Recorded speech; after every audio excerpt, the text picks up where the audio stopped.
Can you guys give me an audio check? Just tweet to me as a reply to this. You can hear me. The volume's okay, if everything's good enough. Thank you very much. Appreciate that. Hope everybody's doing well tonight. So I posted, I wanted to see what kind of response I would get on a Saturday night. I said, if you made money with what I've taught, send me an email if you want to do an interview with me. Man, my inbox is blitzed. It's we're gonna have interviews for a while apparently because it's a lot of people that want to talk, and I'm so very thankful and appreciative of that on a Saturday night, no less. So that kind of tells you what's up, right? You would think they'd be all out there having their good time on their weekend, not waiting to be able to jump on Twitter to say, I'm ready to talk. So anyway, I didn't plan, obviously, to do a Shotgun Saturday, and I guess this is a Shotgun Saturday. It's just a PM edition of it, huh? So, while many times these things are therapeutic, and yes, I'm going to talk about trading and how you can improve on it, but let me get the monologue out of the way, please. Many times I use this medium here to act as therapy. I'm trying to condition myself through doing this, and I don't do very well most times. In the last two Twitter spaces, I did not do well at all. And that tendency for me to swing and have mood changes and lose control what I want to really say, because I don't want to say those types of things. I don't want to do that. And I know some of you, maybe a lot of you, like that part of me. I don't like that part of me, and I wish I could change it, but it just goes to show all of us have something that we're wrestling with. And I'm just thankful that when I'm able to look at the charts live, and this is what I meant earlier, because I think a few of you got it misunderstood when I said, when I'm looking at nothing, like right now, I don't have live candlesticks painting. My mind's not preoccupied with trying to decipher what it's going to do next. So because I have an open field in front of me and I can run wild and nothing really holding my attention, that means I'm letting whatever thought in the first in line, and whoever gets shoved out of the way and the next one jumps in there, that's kind of like what comes out of my mouth. And sometimes if it's a positive thing, most of you can find some benefit from that. Unfortunately, the things I try to wrestle with all the time, the near psychotic episodes sometimes that bipolarism brings on, that doesn't always come across as the best delivery after the fact. And I don't listen to the live Twitter spaces, because I know if I hear myself say certain things or react a specific way, I'm going to be shamed because of it. I don't want to feel that. So what I did in the past and what I'm trying to do is I'm trying to condition myself and fall down in front of you and hopefully do less of it. Because if I can do this the correct way, if I'm successful, and I might not be, but I'm trying very, very hard to do this. But it's difficult for me to maintain because I can't hold that state of balance. Sometimes I get wound up and rage kicks in. Sometimes, I get a little carried away and excited and have too much fun. And maybe the fun is what you like. And it feels good, admittedly, while I'm doing it. But then I feel convicted later on. And I wish I had the ability to talk eloquently all the time, but I can't. So you have to kind of let me be human, I guess, sometimes. And it's not an excuse, because I'm not looking for an excuse. I'm not looking for anybody to give me permission to act out. But All of us have these things inside of us, not maybe to the extreme that I have.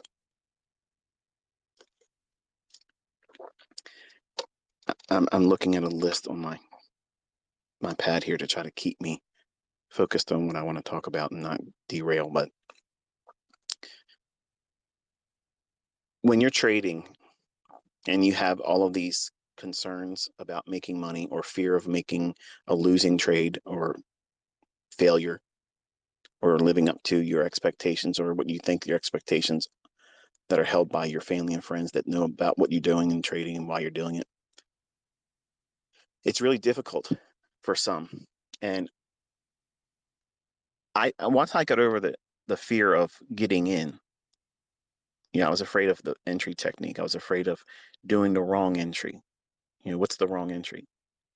There isn't any wrong entry. It's just you have to engage. And sometimes you're going to have a trade that's beneficial. Sometimes you're going to have a trade that's going to take from you. And you have to be indifferent to the outcome. And I had to desensitize myself, which is kind of like what I'm trying to do here. I'm trying to get to the point where I can do these types of things and hopefully it'll carry over in my personal life away from all of you because I wrestle with this every day and it's hard. So when I'm live and looking at candlesticks, I'm preoccupied. I won't let anything else in. My focus is what the next candle is going to be doing. So that's the reason why you can hear me talking kind of much like what I'm talking about, like right now. But if I don't have something holding my attention, I'm like a kid in a candy store. I'm going to run around. I'm going to, just be a kid, I guess, 50-year-old kid. And I understand and I appreciate all of you trying to encourage me to just be myself. But this is one of those ugly things in my personality that I've never really liked about me. And I didn't want to share it with all of you.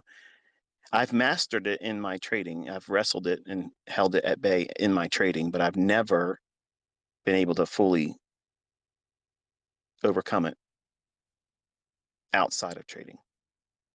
And sometimes I have a impulsiveness that comes over me that I can't really bring down to a point where this is where it originates. This is how it started. This is how it came in.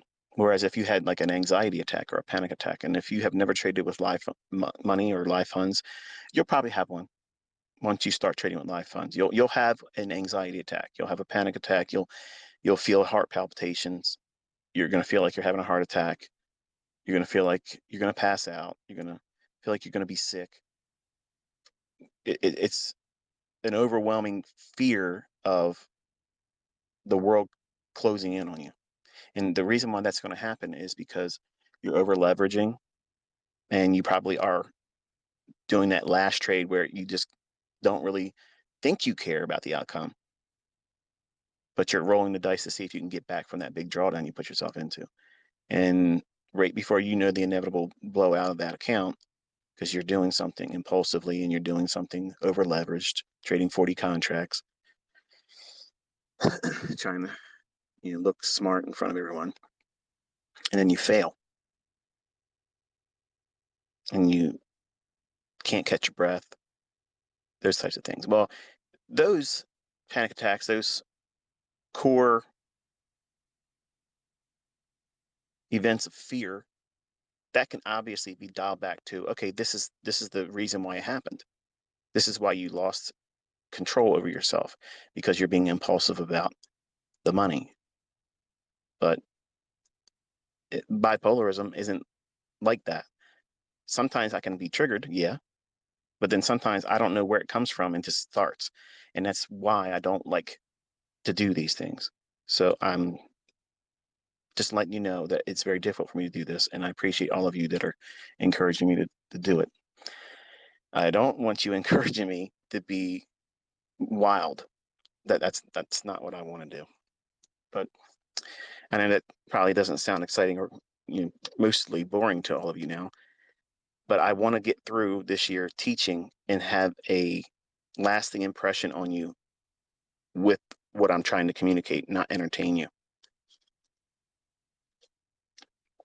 So I titled this one Through the Looking Glass.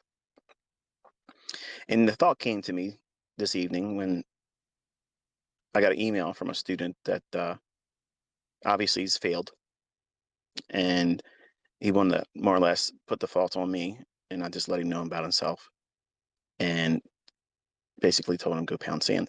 So there's no way anybody on the outside looking in can argue the fact that what I'm telling you before it happens in the marketplace is not rooted in sound logic, and it's consistent, and it's precise. But there are some that may look at this through the looking glass and see far more than they expected to see. And that's my audience. See, I like to give things as an expectation, and then I like going beyond that. I like over delivering. I like doing those types of things. I like conditioning you as my audience and my student base to just expect, well, this is going to be good. But then you're floored because I gave you even more than that. And I open up the curtain a little bit more, pull back the veil, and you get to see that there's absolutely crazy precision that's predictable, that you can lean on the logic and do these things on your own. Maybe not so much right now, but you're learning.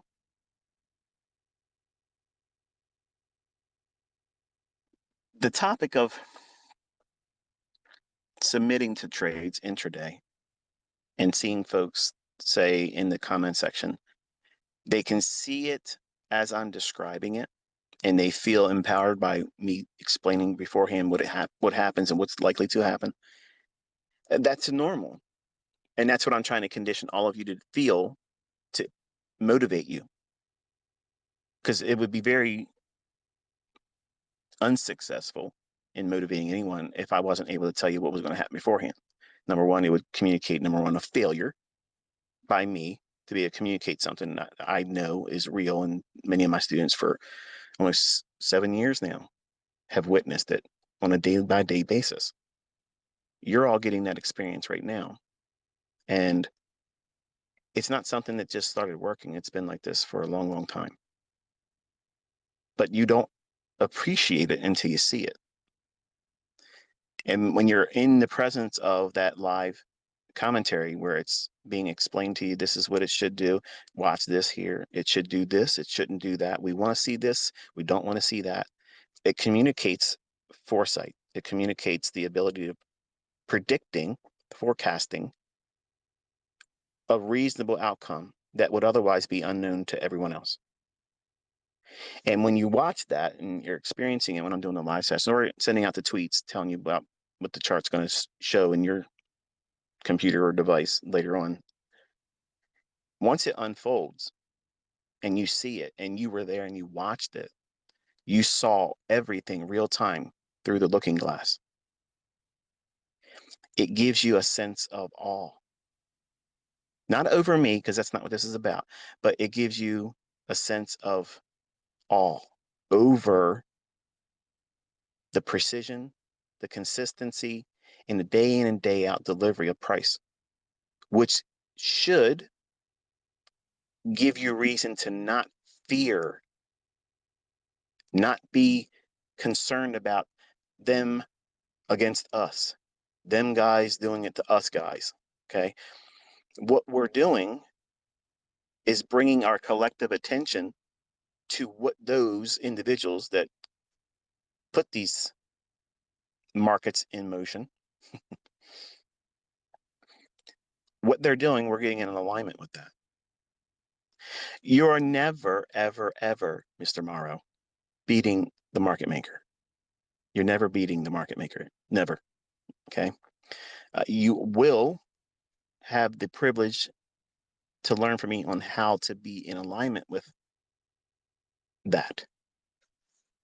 You'll understand the concepts that get you safely in and out of conditions that are likely to hurt other traders. You'll learn how to navigate drawdown and not be fearful that just because you done something incorrectly, and you will, it does not mean that this stuff doesn't work or that they're somehow changing things, because if that's what your mindset is revolving around right now, you're feeling panicked. Oh no, I better hurry up and do this because Michael's talked about how hard it's going to be. And I just want to jump in here and interject this part. I had to block a guy earlier today that came back to a discussion that I mentioned in the last Twitter space.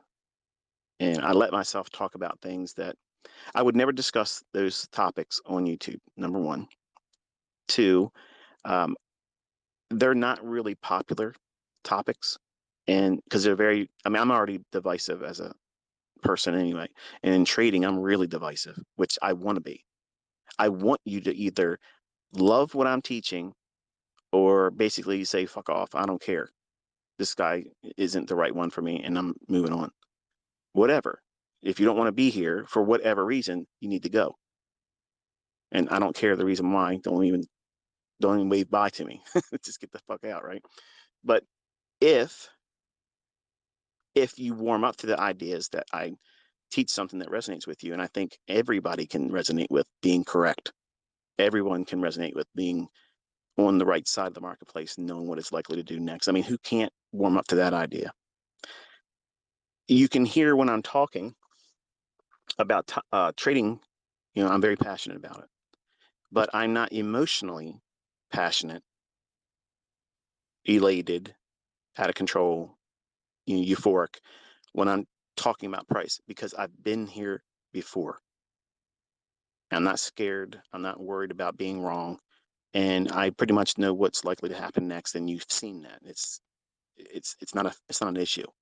But I brought up topics in the last Twitter space that admittedly was very divisive in my own private mentorship. And some of the students actually quit and had a lot to say about me as a person. And some of them still talk about me in public because I wasn't subscribing to their viewpoint politically or had the view about the things that I talked about in that last Twitter space. And that's fine. I don't care. I mean, you're never going to have dinner with me. You're not coming over my house. We're not going to be buddies, and we're not going to have, double dates with our spouses. And we're not going to have card games. Okay. This is the extent of our relationship. You hear me talk to you. I invest my time and energy into you and your life and your ability to learn how to do this. But if I'm asked a lot about certain things and I've kept myself away from it, eventually it wears on me. And if I'm in a setting like this, something will trigger me and I'll just start talking about the things that's fighting to get in the front of my mind. And vaccines, I'm sure, is one of those topics that some of you may be listening that you just love to go to war about. You want to defend it or you want to go against it. I was literally just telling everybody this was my position on it. This is why. And I'm not asking for people to debate me and I'm not asking for people to agree with me.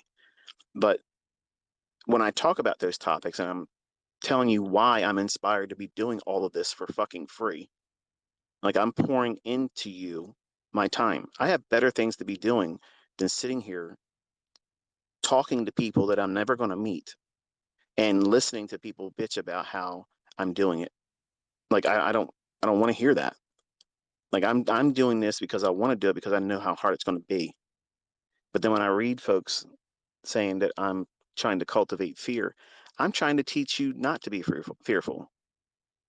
That's the whole point of me doing this. When I teach about trading, I'm teaching you how to never be fearful. Respect the risk, yes, but not be fearful of it.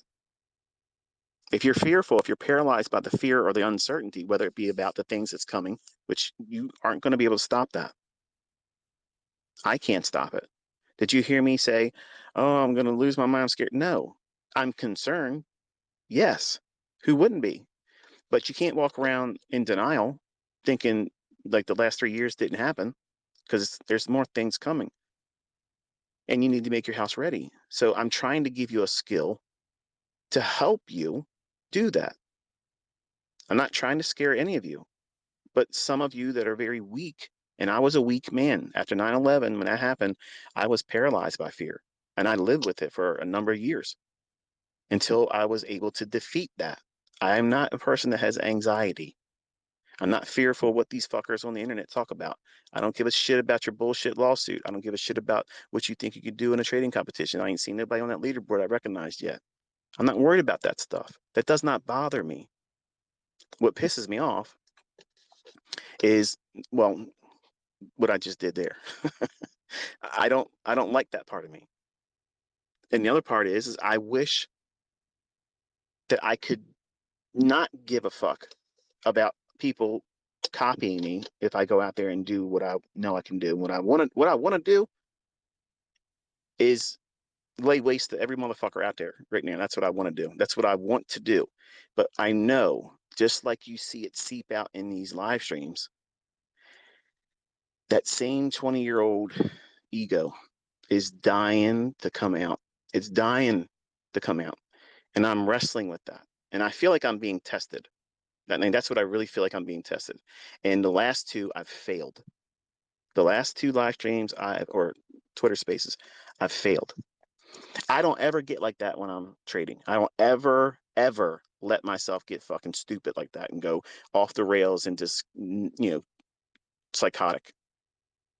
Now, when I'm done, releasing all that stuff, I feel balanced. Once the Twitter space ends, I feel balanced, and then I feel convicted.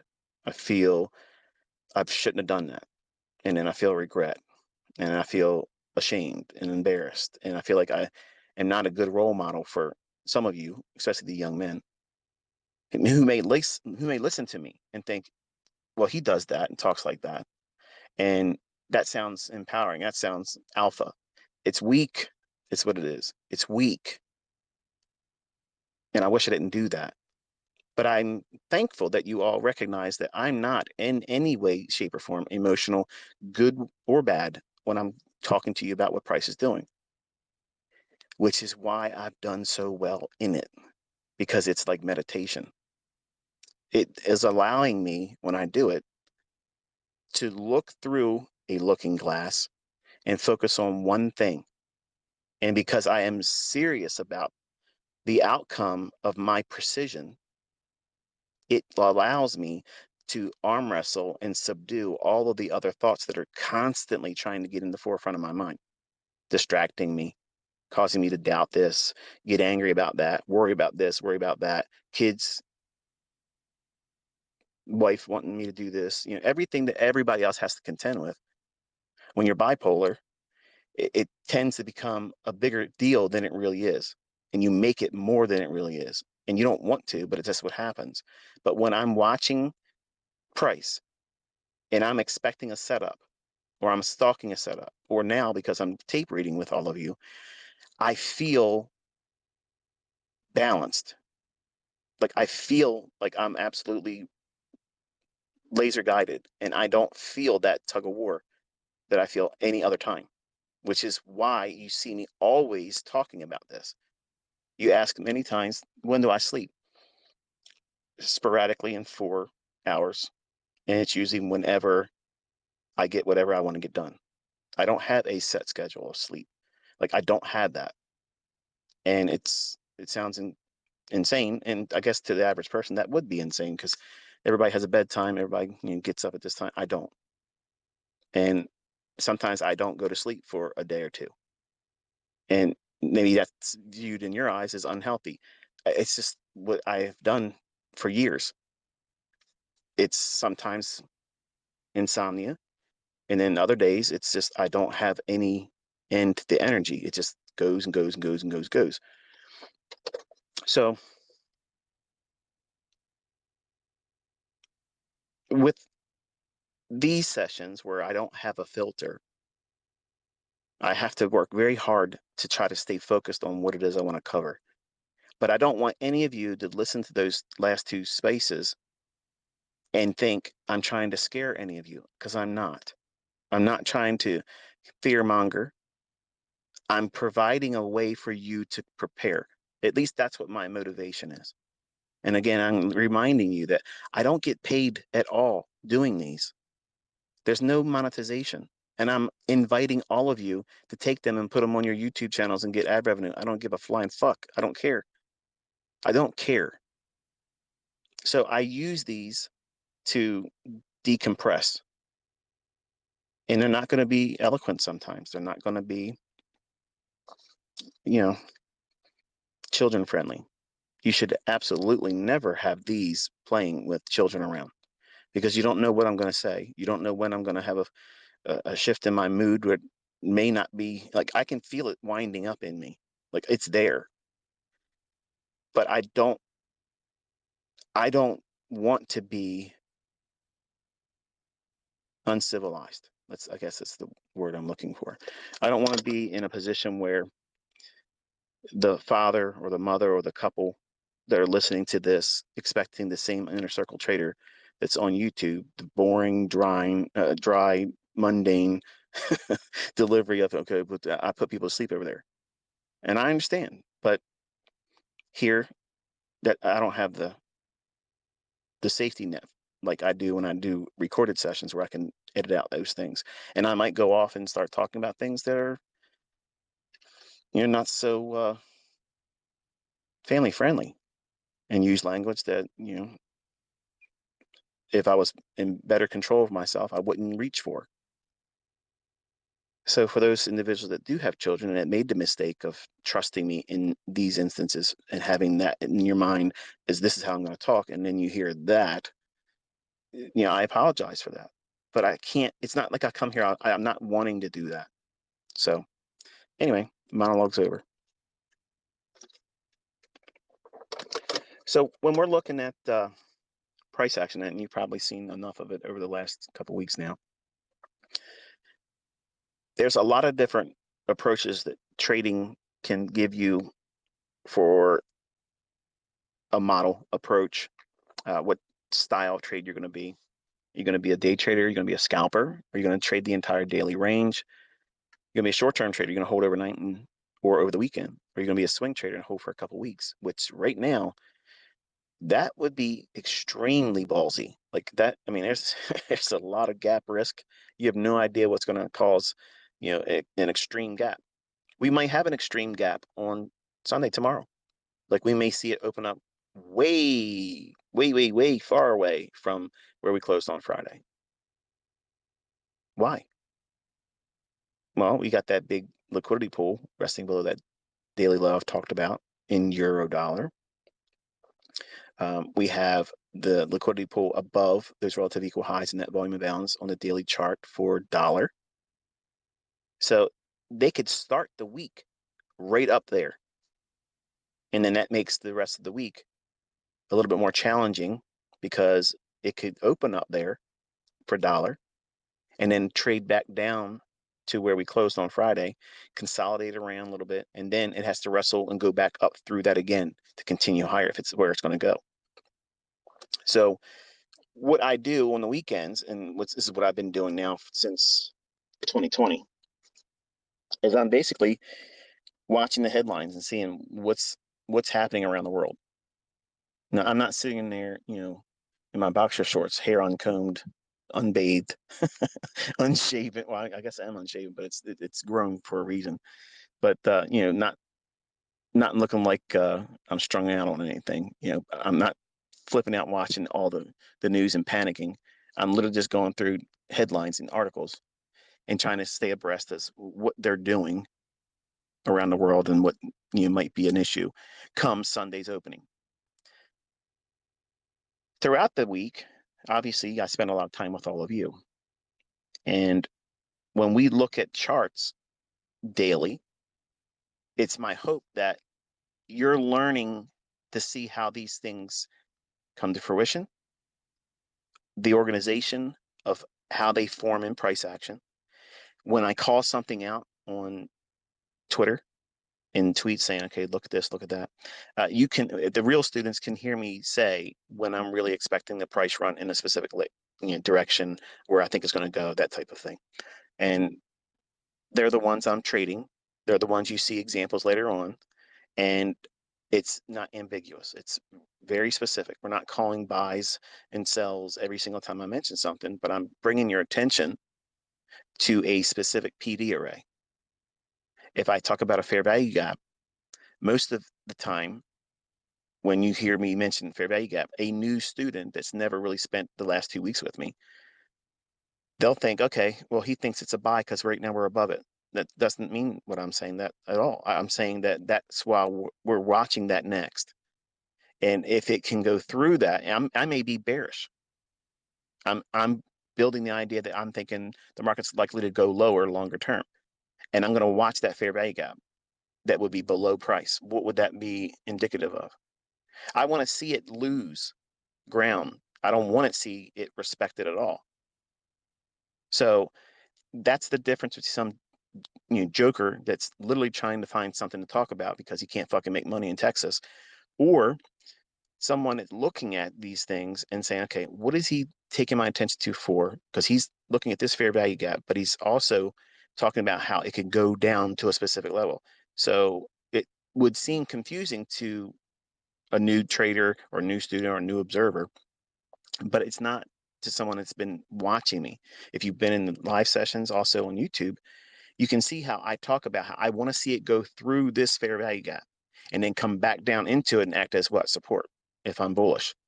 I want to see certain things unfold. That is narrative. That cannot be taught. At least I can't. I don't know how to teach it in a book. Like, I don't know how to write a chapter. I don't know how to send a bunch of tweets. I can't tell you audibly like this. Like, you got to watch me do it. That's the only way I can describe it. I don't, and I might not be successful this year. That's what I'm afraid of. That's why I said, if you have any faith, pray for me to be successful in this, because I'm trying very hard to find a way to reach as many of you as I can, because I know that there will be some that I won't reach. And it's not for a lack of trying, because I'm fucking trying.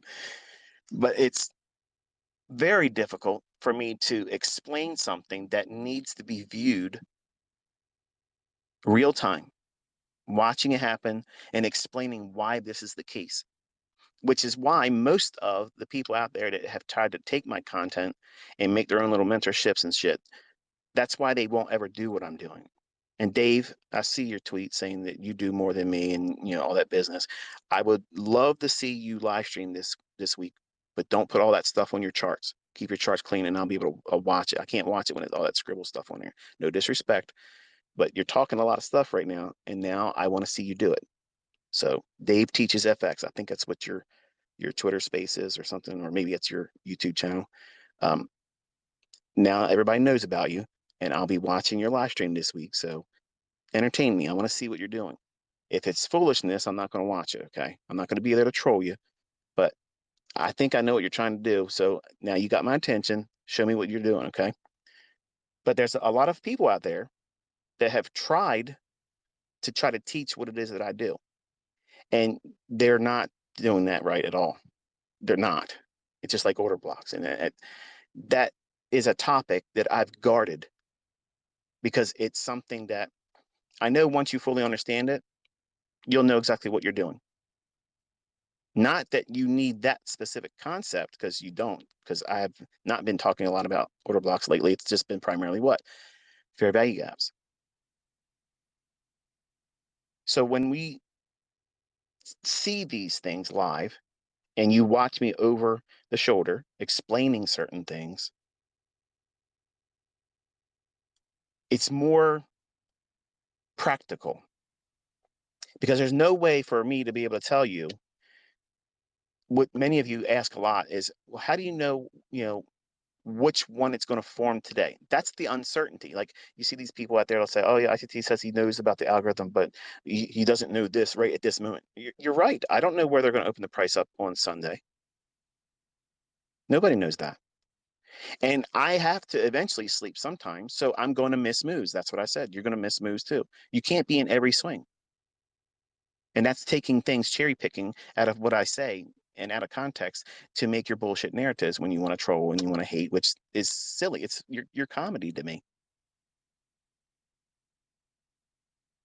But when we watch price, I don't know.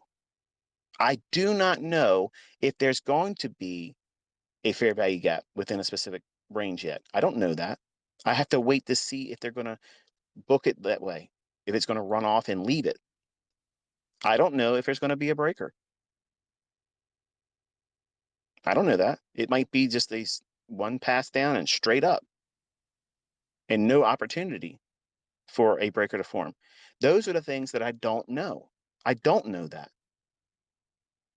Those things I have to wait for, just like you have to wait for. But you're learning, which is the parts I did say in my lectures and my teachings, that not every PD array is going to form.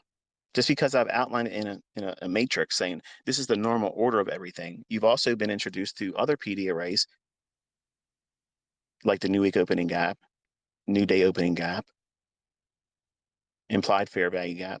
Fair value gap, that implied fair value gap can occur anywhere. And you just have to observe it when it's there.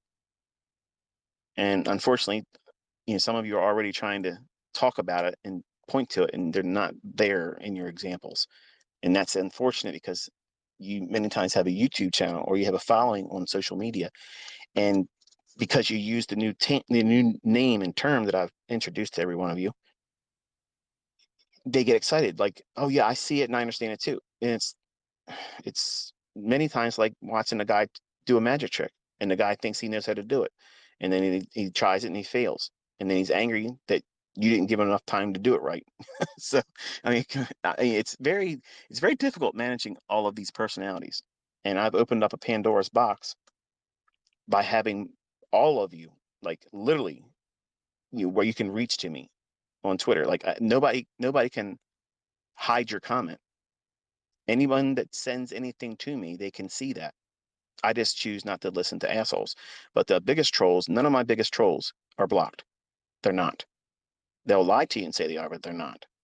And if they say I'm blocked, they need to log into their Twitter and look at my profile right there and show the 250,000 followers and show that they're blocked, because they're not.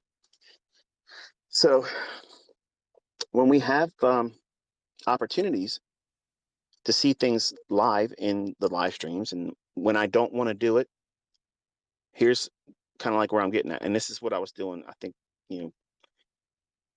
one day this week where I said I wanted to do something. I was really wrestling with my mood swings.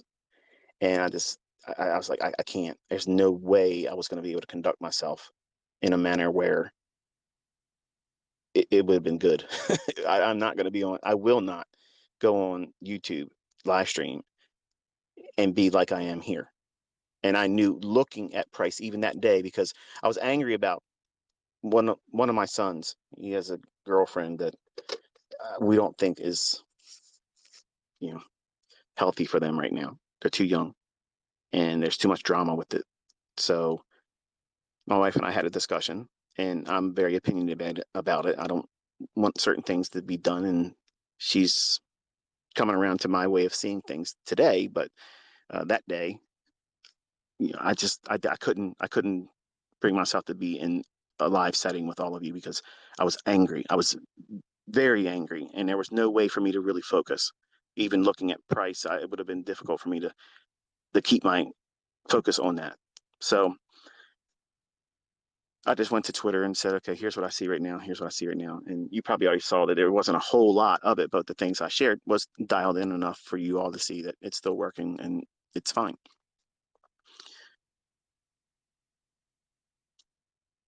The idea of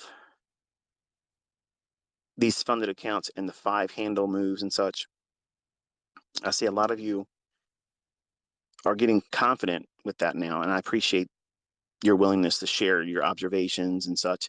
And I love the fact that I made this much money with this trade. ICT has toned down. I appreciate all of you helping me in that regard, because it creates an emotionally charged endeavor here where I'm loving what I'm doing, but I don't want any of you to get hurt. And if you're pushing the button and you're trying to, impress me, you're not impressing me, even if you make a lot of money. I'm going to be angry. Like I'm if someone's been trading for a while before I started this mentorship, and some of you obviously have, and you're the one, okay, that's one thing. But anyone that's just started training with me this year, and you're trying to do what I'm teaching in a funded account or a live account, please don't tell me about it. I don't want to know. Okay, because every time someone tells me they're making money, my first question is, how long you been doing it? Because if it's something that you just did, it's your first time, then okay, I understand where you're going with it, and I understand your excitement. But if it's something you've been doing for a while and you're able to land that, then okay, yeah, I'll like that, I'll appreciate it, and I can high five that, yeah. But I don't know how much time you've invested in this, and I don't want to inspire you to want to be doing that when you don't know how to trade yet. Because the whole point of me doing this mentorship with you all this year is to teach you, number one, how to read price. When I was doing my mentorship that was paid for, it was all about watching price. Don't press your demo account. Don't do this. Don't do that, because the outcome is then emotional.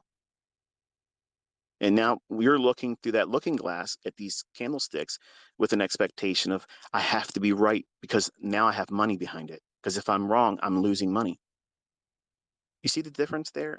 It's really hard to justify how that isn't the best advice. Like it is the best advice, but it doesn't feel like the best advice when you have something to sell and you want people to come to your bullshit and try to buy it, whether it be a mentorship or some horse shit,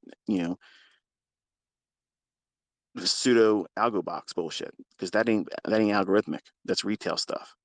And when you have these competitions for everyone's attention and you're trying to inspire them to go out there and trade, unfortunately, I know enough to know that the average person doesn't have the mental faculties to do this, let alone be doing it quickly and successfully, regardless of what medium or approach to trading. Even mine, which I think is superior to every fucking thing. I mean, I'm giving you the marketplace. I'm telling you it. I'm showing it to you. I'm proving it to you. There ain't a motherfucker out there doing it. Dave, we'll see this week, won't we? the the worst thing you can do is be inspired by me or anyone else to go out there and try to trade and feel like you're ready. Because these same people that tell you to do that, they're falling on their face when they try to do it right in front of you in their live streams. Or they won't ever do it. They won't ever step out there and tell you what they think real time every fucking day, because they know they will fail, and they'll pull some comedy show to try to cover it up. No, there's no emotion. There's no emotion. This is what it is. Market's going to do this or the market's going to do that. If you don't know, you say you don't know. But you better not say I don't know every day, because then guess what? You don't know. And there's a lot of people that are upset right now because your attention is being placed with what I'm sharing and what you're doing right now. You're listening to me talk about something that to them, you shouldn't be listening to this. You should be listening to them, because they're showing you something that has a price tag on it. I have nothing with a price tag on it. I have the truth. I'm showing it to you. I'm proving it to you. So when you look at me and what I'm sharing, you're looking through that looking glass, and you should be seeing fucking proof, evidence.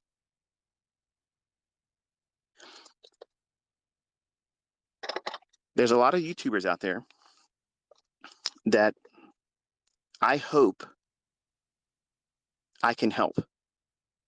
And I'm not asking any of you to represent me, not even to advertise for me, nothing. I'm not looking for that. I'm not looking for that at all. But there are a great number of you that genuinely do not know what the hell you're doing. And some of them are very entertaining, crashing and burning. And you know who you are, Texas Pete. But there's other ones that are very sincere out there, that they are cordial to their audience. They're very respectful, modest. and they just aren't doing very well. They're not really doing well. And like, I want to save them. Okay. I got this white knight complex. And some of you men might know what this feels like. I had the same thing with my first wife. She had a lot of issues. And I wanted to be, the knight in shining armor. I wanted to help her. I wanted to save her from our issue. And that's pretty much at the core of my heart why I teach the way I do. I am sympathetic to all of you because I know exactly how all of you feel. You feel like you're alone. You feel like you need support, and who the hell are you going to get the support from? Your friends and family don't know anything about this shit, and they don't believe that it can be possible. And it's not the same thing just reading other people's tweets and reading other people's social media stuff or listening to people with their sports cars and their vacations and shit, but they're not showing you them executing trades. Here's a trade I took. Remember, you're looking through that looking glass. What are you seeing when you look around? Me included.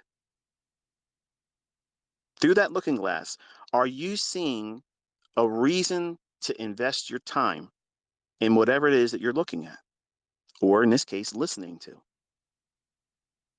Because if it is not capturing you, overtaking you, and subduing you, and holding you and your attention, because you see obvious signs of professionalism, precision, logic that makes perfect sense, that is explained before it happens, not ambiguous, not 50-50, not it might do this, it might do that, which is what everybody that doesn't like me will say.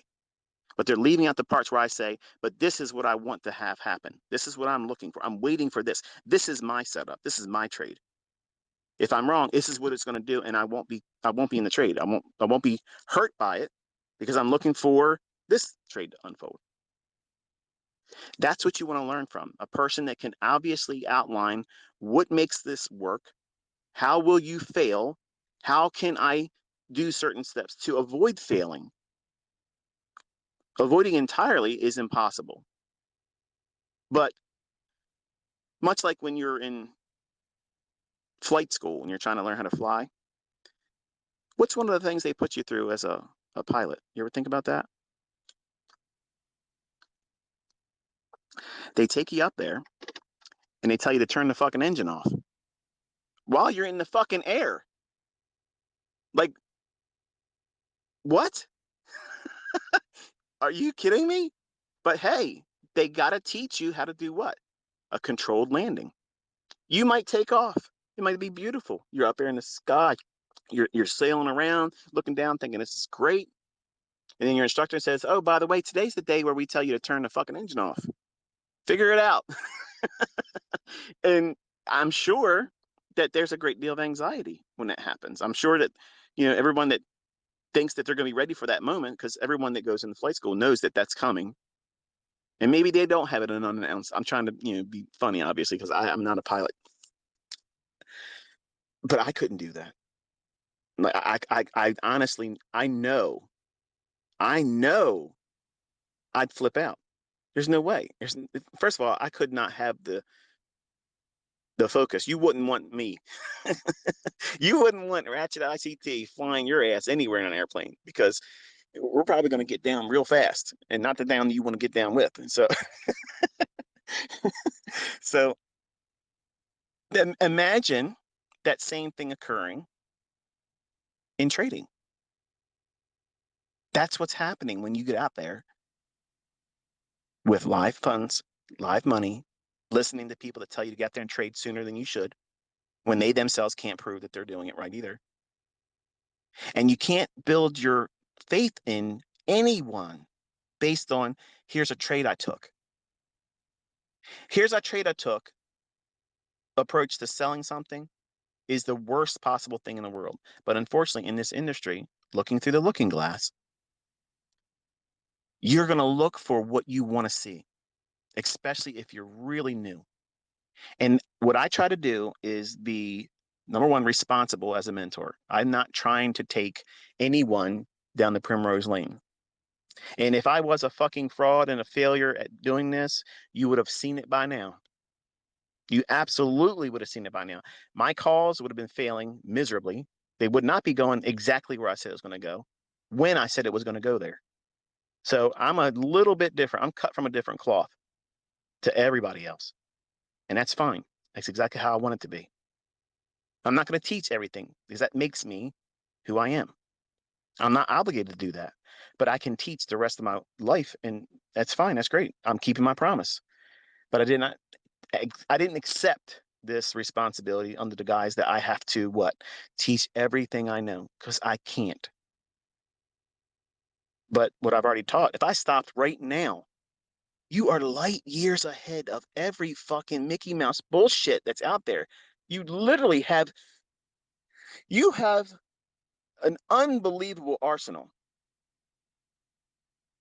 But much like when you first handled a firearm, oh, here we are. We're talking about topics. I don't like that. Uh, Look past it, okay? You never handled an AR-15. Never broke it down, never cleaned it, never did any of that stuff. Well, until you do it, you don't know, right? And that's what this is like. You have to be conditioned, you have to be trained. And then after a while, it becomes second nature. You just know, you know. And maybe some of you are going to have to take a little bit more time than just this year. And guess what? That's absolutely acceptable. It's acceptable. And you have to give yourself permission because if you wrestle with that or fearful, what if I don't learn it? Because I've told you there's a deadline to me doing this everyday live streaming stuff. Obviously, you've seen this week. It wasn't every day, was it? I told you prepare yourself because there's sometimes my personal life may take precedence. Remember, I'm not obligated to do this. But you're going to find that if you're pressing yourself into a time delivery of you being successful, when you do that, and when you do this with everything that you try to rush through, like weight loss or gaining muscle or trying to get flexible, whatever it is, you can't force a timeline, deadline. This is when it's going to have to be. You don't know. You don't know when you're going to hit that weight goal. You don't know when you're going to get that bench press goal. You don't know when you're going to get that threshold of crossing over in your experience where you know you can trade live funds. None of you can time that. None of you can do that. None of you. Why? Because you have no idea what the variable rate of understanding is going to be for you. It's all unique to you. You can't say, learn it in 40 days, learn it in 120 days, learn it in 6 months, 1 week workshop. That's nonsense. That's absolute nonsense. You can't do those things and expect the outcome to be universally the same. Absolutely not. And it's not even going to be in the majority. That's why these people that market that kind of stuff, they fail. That's why they're failing. And they don't like what they're seeing with me because they see me teaching with a demo. They see people going out, what I'm teaching with a demo, they're going out there and making six figures with real money and being interviewed by companies that paid them that money. That's hurting their ass. Their assholes are chapped. And I love that. There's nothing you can do about that. You can't argue it. You can't wrestle with it. I mean, I guess you can wrestle with it, but you're going to lose. And all of you that are paying attention and looking around, you're seeing folks do that. And I have an inbox full of shit like that now. And you're all going to see their faces. And I'm going to do my best to have a outline.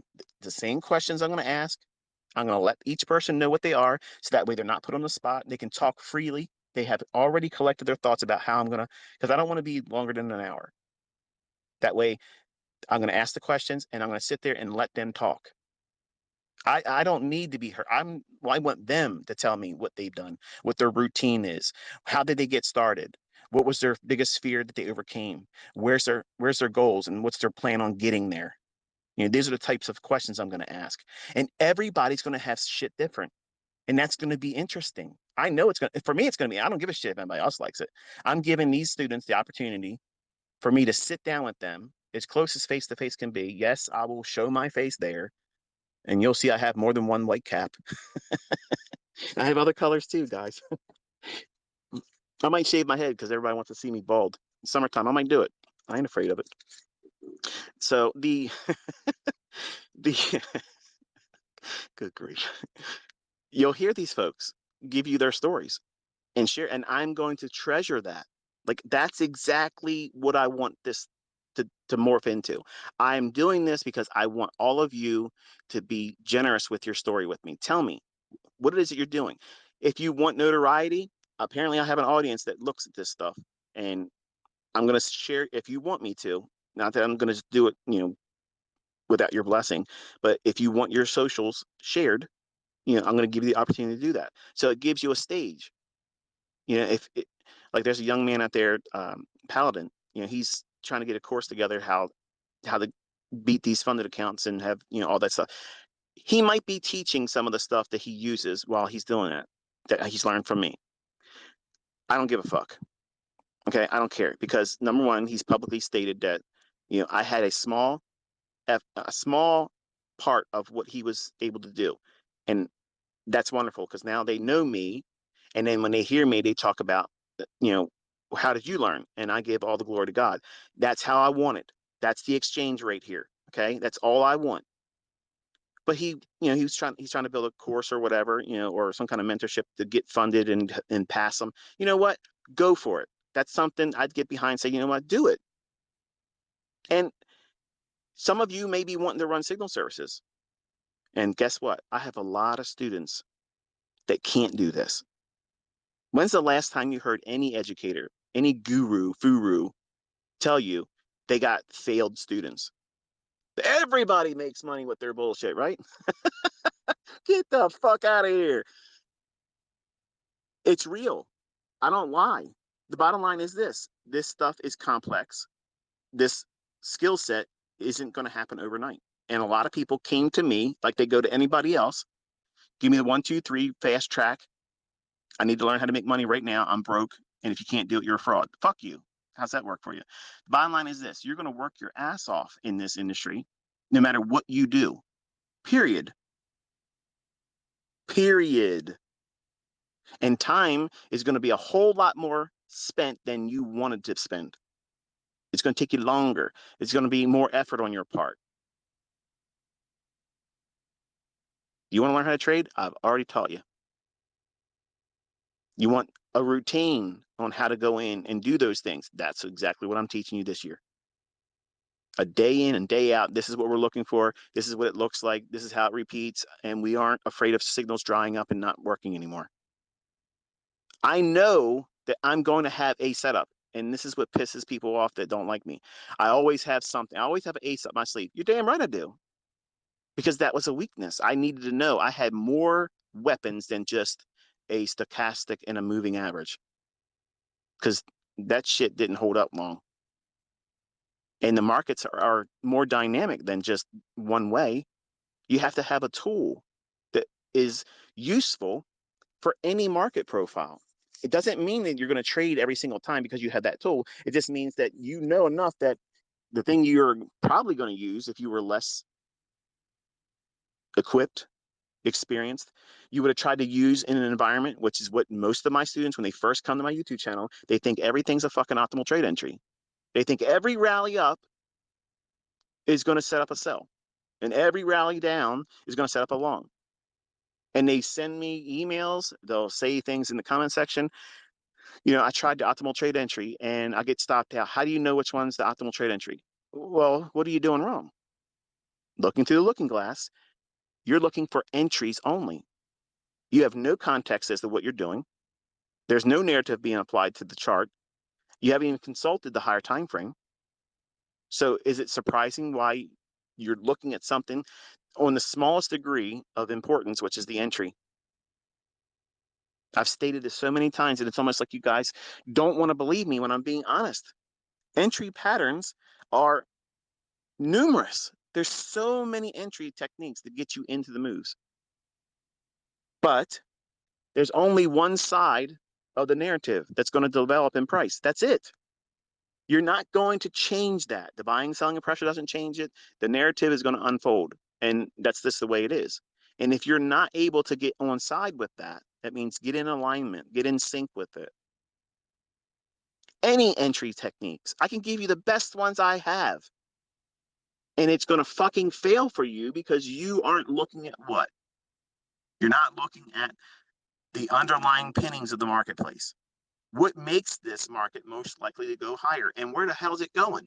Just because you think it's going up, where's it going to? Because if you don't know that, you're going to overstay your welcome or exit far too soon.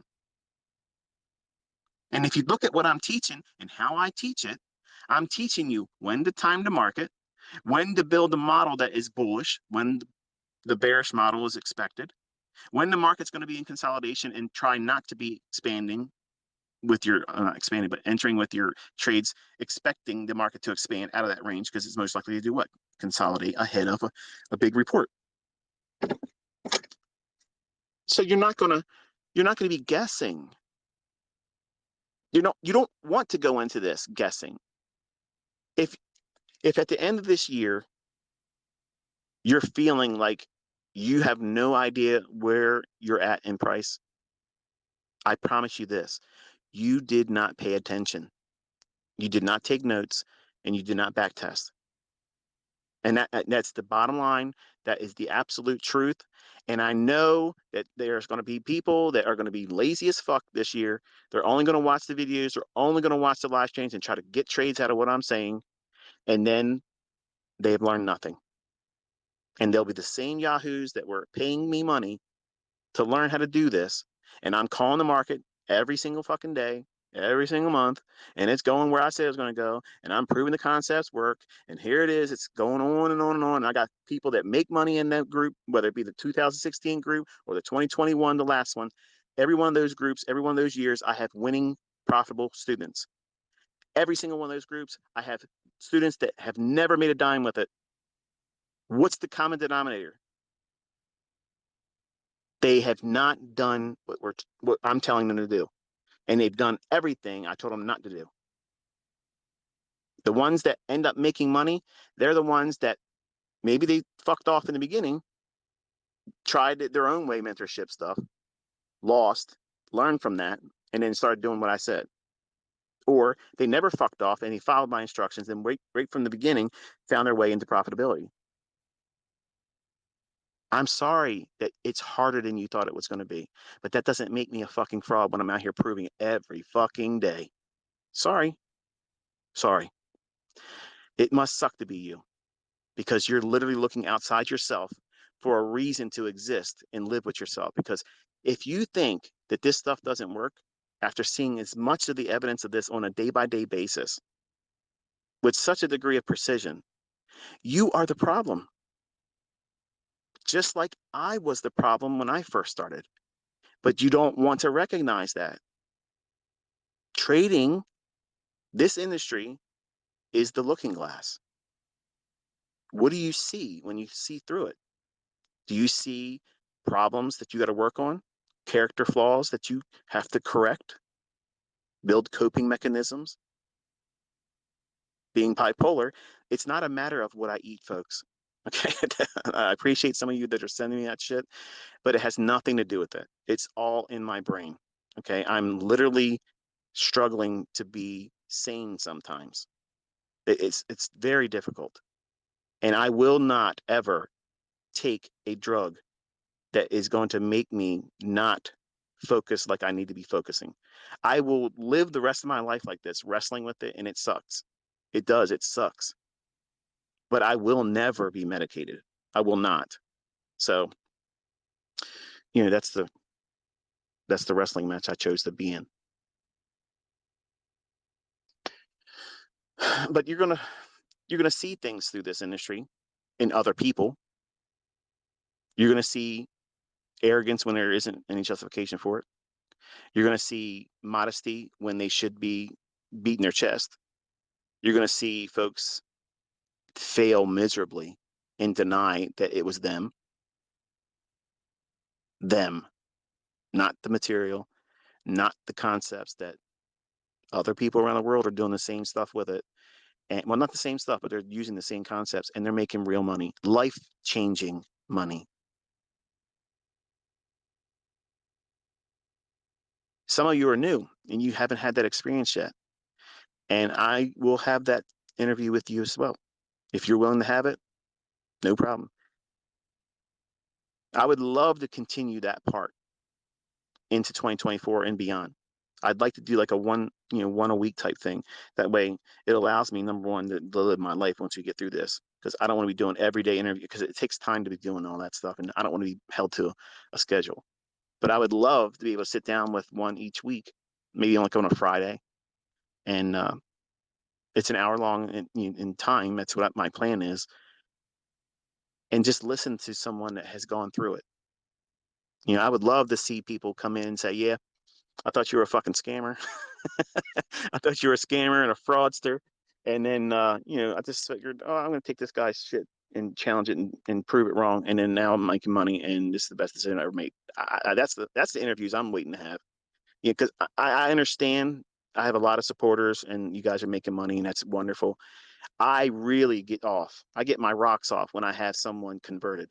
Like, I feel like I've really earned something there. I've gone through a lot of shit over the years and listened to a lot of shit, and willfully put myself in a situation where I'm going to catch a lot of shit, because I'm literally out here demo balling, and I've done it for years. And you can't say anything that's going to hurt me, because I have the goods. I can prove it, and I'm going to do it in your face with a demo account, and you can't find profitability in any of the shit you're doing. So it's been fun for me to do that. And the people that have looked at what I do and look past the things I told you to look past that, if it's real, you'll see it. If it resonates with you, run with it. And if you have the passion to stick with it, you will be profitable. You will fucking make fucking money here. And that's just the way it is. But you have to be here every day learning what it is that you have to discover is going to be the reasons why you're going to derail. Because you will, and how you react and how you think about yourself, your trading, and this industry. Once you experience loss, one of the best things that could ever happen is for you to experience losing an account. What do you say? Yeah, that's the worst. That's the worst thing in your mind that could ever happen right now as a student, right? That's the worst thing. How could anybody say that's the best thing? Because you'll know what it feels like to have one moment where you didn't even see it coming, and then boom, you don't have anything in the account, at least not enough to take another trade. I think every trader needs to experience that, because then you'll respect the risk. What happens if you do blow an account, but you don't respect the risk and you go out there and you just do the same thing with the second one? Here's what you're not observing. What you're seeing in that, but ignoring, is that you are impulsive and a gambler. And that means you have to do some work. You have to correct that. And it's not easy, because you are the person that's driving that. And you're doing it recklessly because you need an outside of you confirmation. That's why you're doing it. You're trying to do something Olympic sized, over leveraging an account, trying to get some kind of big win, so that way you can feel like you are formidable. You can make a lot of money. Look at this. This makes you a good trader. No, it doesn't. It does not make you a good trader. It makes you an impulsive gambler. And guess what? Sometimes impulsive gamblers go to casinos and make a lot of money. But impulsive gamblers don't go to casinos every day or every week or every month of the year and make lots of money. Professional gamblers are not impulsive gamblers. They're calculated money managers, and they're utilizing the cards as what? Their multiplier. They don't know what the next turn on that card is going to be. They don't know what hand's going to be given to them. They don't know. And they embrace that uncertainty, which is the equivalent of us doing what in trading? We don't know what that next candle is going to do. They could drop a bomb somewhere, and boom, the market gaps completely outside what your chart's showing, especially some of you, what I was talking about today in the lecture this morning. You're so zoomed in and you had just a handful of candlesticks. Like, it's only going to move 10 handles at most. Like, you have to have some data on your chart. That's the reason why you're not holding your trades as long, because you have no visibility. You're too close to the forest or too close to the trees to see the forest. You have your nose on one tree, and the only thing you can see is that bark on that one tree. That's exactly what every YouTuber's doing. There isn't one YouTuber out there that I've seen that has enough data on their chart to make balanced decisions. You're looking at it too close. And when you do get a winner, I'm in your audience sometimes, and I'm thinking to myself, what are you talking about? You're going to close it. What the fuck are you doing? But it's your trade, and it would be rude of me. It would be rude of me to overtake and say, this is what's going to happen. But I have sometimes tossed out numbers that said, like, here, like a gentle nudge, like, here, look there, look there, and then not don't take your profits in the next five handles. And I don't want to override someone when they're in a live stream because it's rude, and it's already bad enough when I show up and I try to help someone with their with their audience and help build them up and tell them, I'm in your audience right now. I'm watching what you're doing. And then invariably, the folks that know that I'm there, or if I invite all of you, hey, ICT's in the house. What the? It's not. I don't want you doing that, and it's rude. It would piss me off. It would drive me fucking crazy. Like seriously. Like I understand if somebody showed up in a live setting and they're a celebrity, but I'm not a fucking celebrity.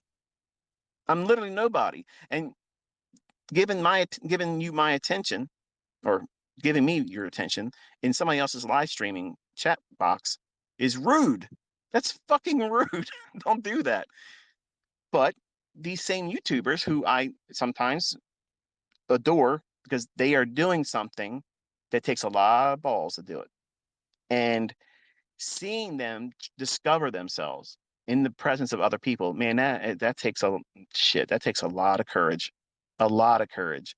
And Patrick, if you're listening, my advice, and you can take this with a grain of salt, but I guarantee you, if you don't engage the chat and you just do you, let them say whatever the fuck they're going to say. Who cares? The chat window, whoever's talking in the chat window, they're not really fucking worried about price. They're just hanging out. They want to be a part of the clique. That's what that all is. And they're not going to learn anything anyway. So just let them have fun in there. Who cares? But if you're there doing what you're doing, I mean, you can find trades. I mean, we can see you doing it, man. Just focus on what it is you're doing and fuck the bullshit. Don't let them distract you. That's why I will never do that. I can't have a window where people can talk because I'm going to look at the cars going by and I'm going to chase the right one. That's what they want. They want me distracted. I'm never going to give that to them. I'm not going to do that. And you're easily taken out of gear, bro. And when you lock it down, the best thing you could do is just turn that shit off. Not for the members. Let them go there and talk. That's fine. But you don't look at it. Just have a one-way conversation, man. People are there to listen to you. That's why they're coming. When I show up and I'm in your stream, I'm there to watch you. I'm there, I'm watching you, I'm watching your mannerisms, I'm reading your face, I'm reading your eyes, I'm watching how you talk, I'm watching you fidget around in your chair, I'm watching you shift around, I'm watching you get frustrated when it ain't working, I'm listening to how you talk to yourself. I'm watching all that stuff. To me, it's a social experiment. I'm watching you find yourself, and I'm also watching you wrestle yourself.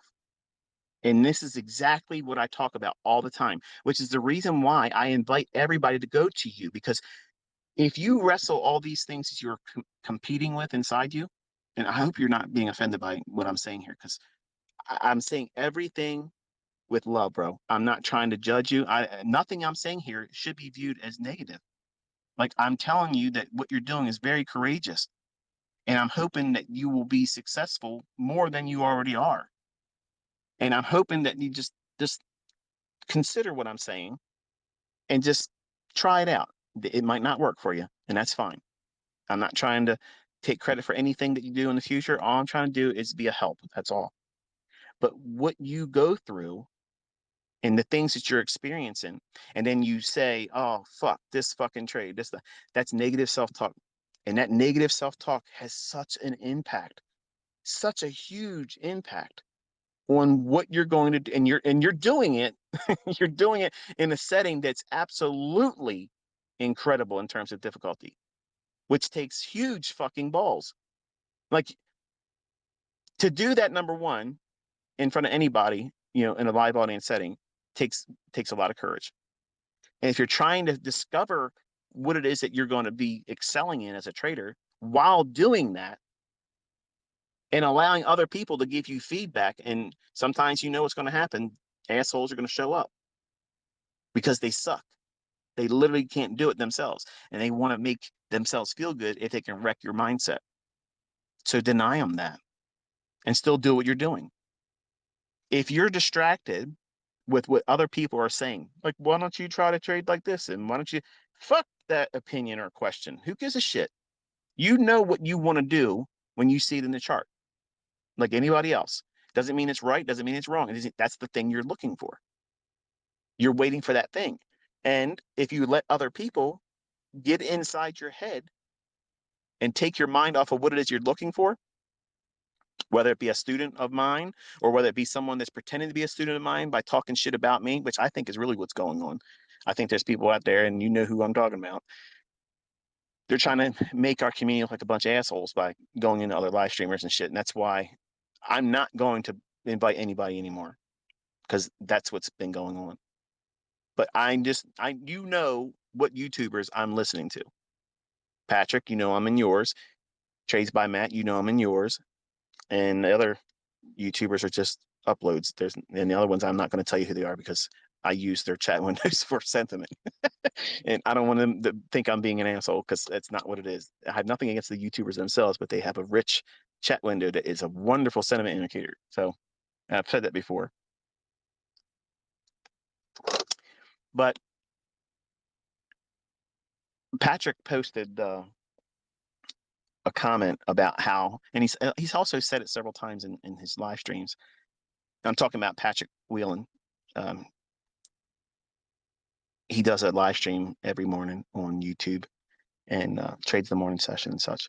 And I think he's a cool character. He's funny a lot of times, um, and I'm very interested in seeing how he finds himself in all this, but still hopefully maintains that character because it's edgy.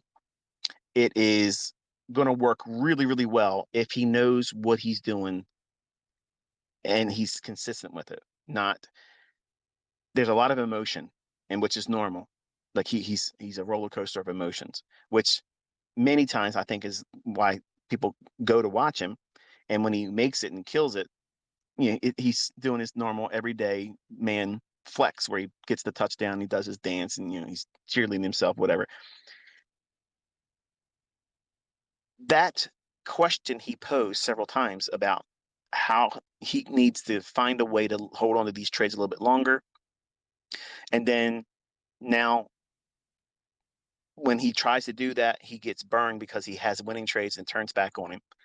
And I think he's dabbling with the idea of doing partials, which, Patrick, that is the absolute best fucking thing in the world because they always make money. Partials always profit every single fucking time. There's never been a partial profit that didn't make money. That's an absolute 100% win every single time. It has a 100% win rate. You can't beat it. It is what it is. The problem is once you taste $4,000, $5,000 winning days, the impulse is to keep chasing that, like that first high. When you see these folks in the well, back when I was younger, you would see these folks on cocaine. And that first time they took cocaine, like they want to chase that high. They never get it again. They never can get that same one again. But they constantly keep going back to it, wanting to get that same high. I don't have personal experience in that shit, but in the 80s, that was the drug of choice. And we saw a lot of it. And it was in the movies, it was in culture, it was, that was the, the fashion drug at the time. Well, when you're trading and you get that high of a big win, that's a high that you want to get back almost limitlessly. Like you want, as soon as you got out of the trade, you're thinking, man, that was great. Let me go again. Like there's something in the chart that's going to give you that same 15 handle run again. It's done. Like you got to stop. So a lot of the things that I hear him talk about, whether he realizes it, is some of the things I've been talking about in my lectures. I'm using him as like a model to help coach. While I'm not actively saying I'm teaching him, I'm using the things that he's making public as a point of concern for himself or personal goals, or he's reflecting on what he feels he's done incorrectly and wishes he had a way to overcome it. I'm using that model of him and where he what he's focusing on or contending with. I'm using that in my lectures. So while I'm not drawing special attention, obviously you know now, but I'm not trying to say, look, I'm your mentor. Yeah, that's not what it is. I'm just trying to be a help. That's all. And hopefully, uh, by this real world person trying to do this, if you can learn from the advice I'm giving and say he doesn't take this in consideration and doesn't do anything with it or tries it and says it didn't work for me. Okay, that's fine. Somebody else that's listening to everything I'm doing might warm up to the idea and it fits them perfectly. It may be the very things that they've wrestled with and then now they figured out that thing that was a hindrance, the thing that was the problem, the rock in their shoe, if you will. They once they remove it, then they can walk, without a limp. They can get right to where they're going with no reason to feel like you're being impeded on and slowed down. They won't have that fear of holding on to a trade. They won't have a fear of um, being stopped out because they know what they're looking for is going to repeat over and over and over again. And it's one thing to have a model that you think is good when you first start finding profitability. That might be a profitable model, but what tends to happen is you try to demand more than what the model can provide. And that's the reason why for me, I have to have different setups. I'm not comfortable accepting a one trick, one pony type thing. I can't, my mind won't let that happen, especially knowing what I know about price and how it delivers. I know there's a plethora of things that I can utilize to get into other setups. And I try to showcase that. And unfortunately, what that has done is created an insatiable desire for everyone else to do all those things too. And you're equating that is the only way of determining success with me, or you're not a real ICT student unless you can do everything that I've ever taught about. And that's not true. All you need to be able to do is find one setup. And I've done my best, and I don't know how to do it any better than stripping it down to simply 5 handles. And I talked about in a Twitter space last week how that might not be.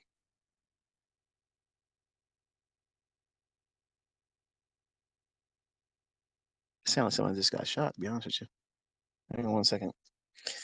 I'm in like Highlander down in Bel Air, but it just sounded like somebody just shot off 3 shots.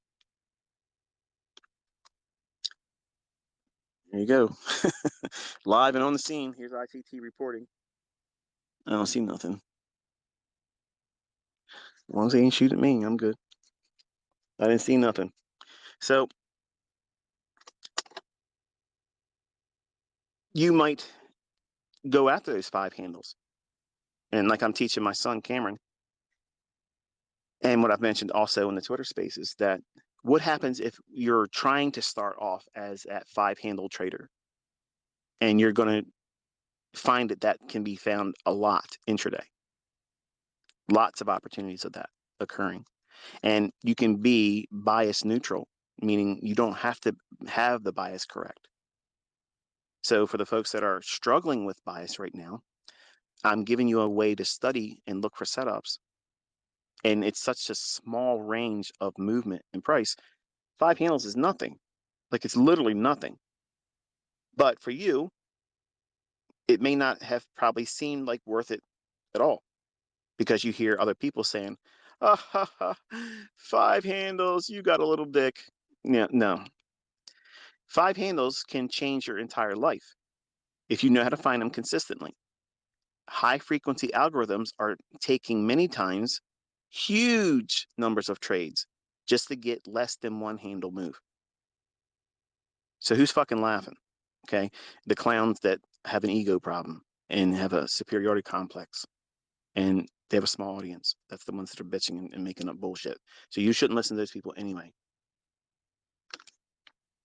But what happens if you're aiming for those five handles,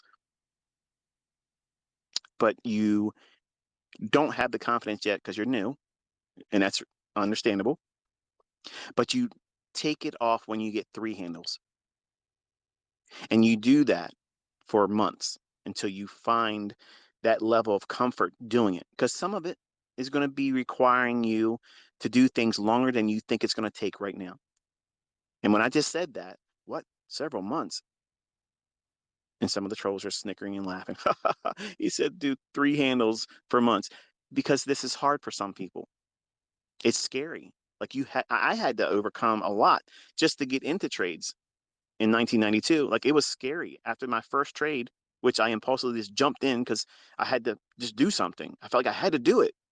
And if I could be honest for a second, it was much like when maybe this doesn't make sense. I think I've talked about this before. My son Caleb said that he understands this perfectly, but it might be a byproduct of us having the same DNA too. But have you ever drove your car? And I promise we'll come back to the three handle and five handle. I promise we're going to go right back to that. But when we have episodes where you're driving, okay, just say I've experienced that. Or if you never experienced it, but you think it's fucking weird and funny, respond on Twitter too. That way I know everybody's awake still. But you ever drive your car on a bridge and start questioning yourself, what happens if I just jerk the wheel to the right really hard and just go off of it? Like, and did you ever feel that and begin to fear your body just doing it out of just like it's going to do it and you had no say in it, and fearing that your arm's just going to do it like a knee jerk reaction, like a reflex. It sounds crazy to some people, but I promise you, in this audience, I guarantee you, some of you have experienced that, and you're thinking, "Man, I hope I don't drive off this bridge." You don't do it, but sometimes you start questioning, like, what happens if that happened? That would be embarrassing. No, you're going to fucking prison. Not prison, but you're going to the grave. And if you turn into a crowd of people or, do something like that into another car, you're going to injure somebody, then you're going to go to jail, right? Or die in the process. That moment when I got into my first trade in 1992 and I did that orange juice option, it was almost like that same feeling. Like it felt like it was an overwhelming, I have to do something, and almost like I didn't have any control over it. Like I literally was pushed subconsciously to make a dumb decision. And I know looking backwards at that moment, how it was one of the most reckless and just careless decisions I've ever done with money. And obviously the outcome showed me that that was careless. I lost 50% of what I put up in the option, which was a lot of money to me back then. And I just closed the account immediately after that. I said, okay, to me my money. I wasn't ready. I was scared that I was going to do something like that again and lose the rest of it, right? So you might have those impulses where you're fearful of what you might do to yourself in trading, which is what I had. And I had to be conditioned to go in looking at the market from a different approach than just one entry technique. It feels too, in my opinion, because I wrestle with all this bullshit and obsessive compulsive disorder, it feels too myopic for me to know only one way of getting into a marketplace. In my opinion of a highly efficient trader, they should have more than one way to get in. And I felt if I didn't have that, I was not properly equipped to trade. So I wanted to have a repertoire of things. Because in my mindset was, I'll have a tool for whatever the fuck they bring to me. Whatever that market's going to do today, I will have a trade.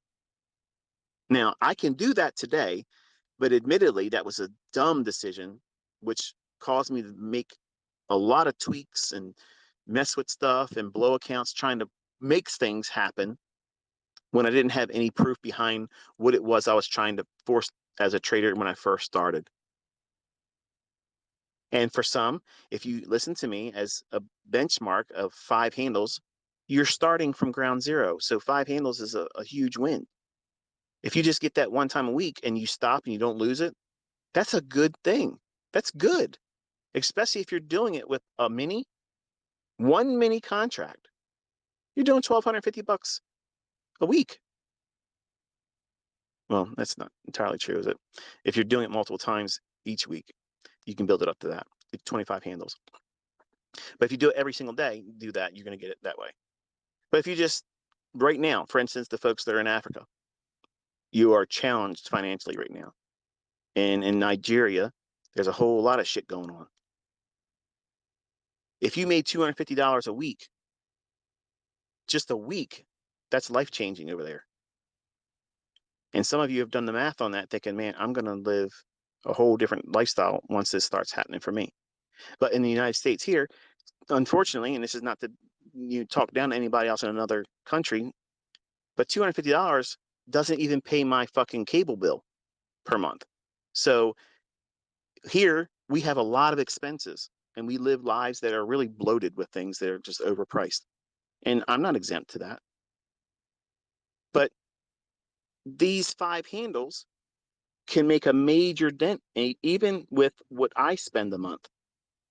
I've already told you, $1,500, $1,300, $1,200 of groceries. And I have not my full family. My 3 older children, they have their own places. They're outside my house. And I still have to pay a lot of money. In my opinion, that's a lot of money for groceries.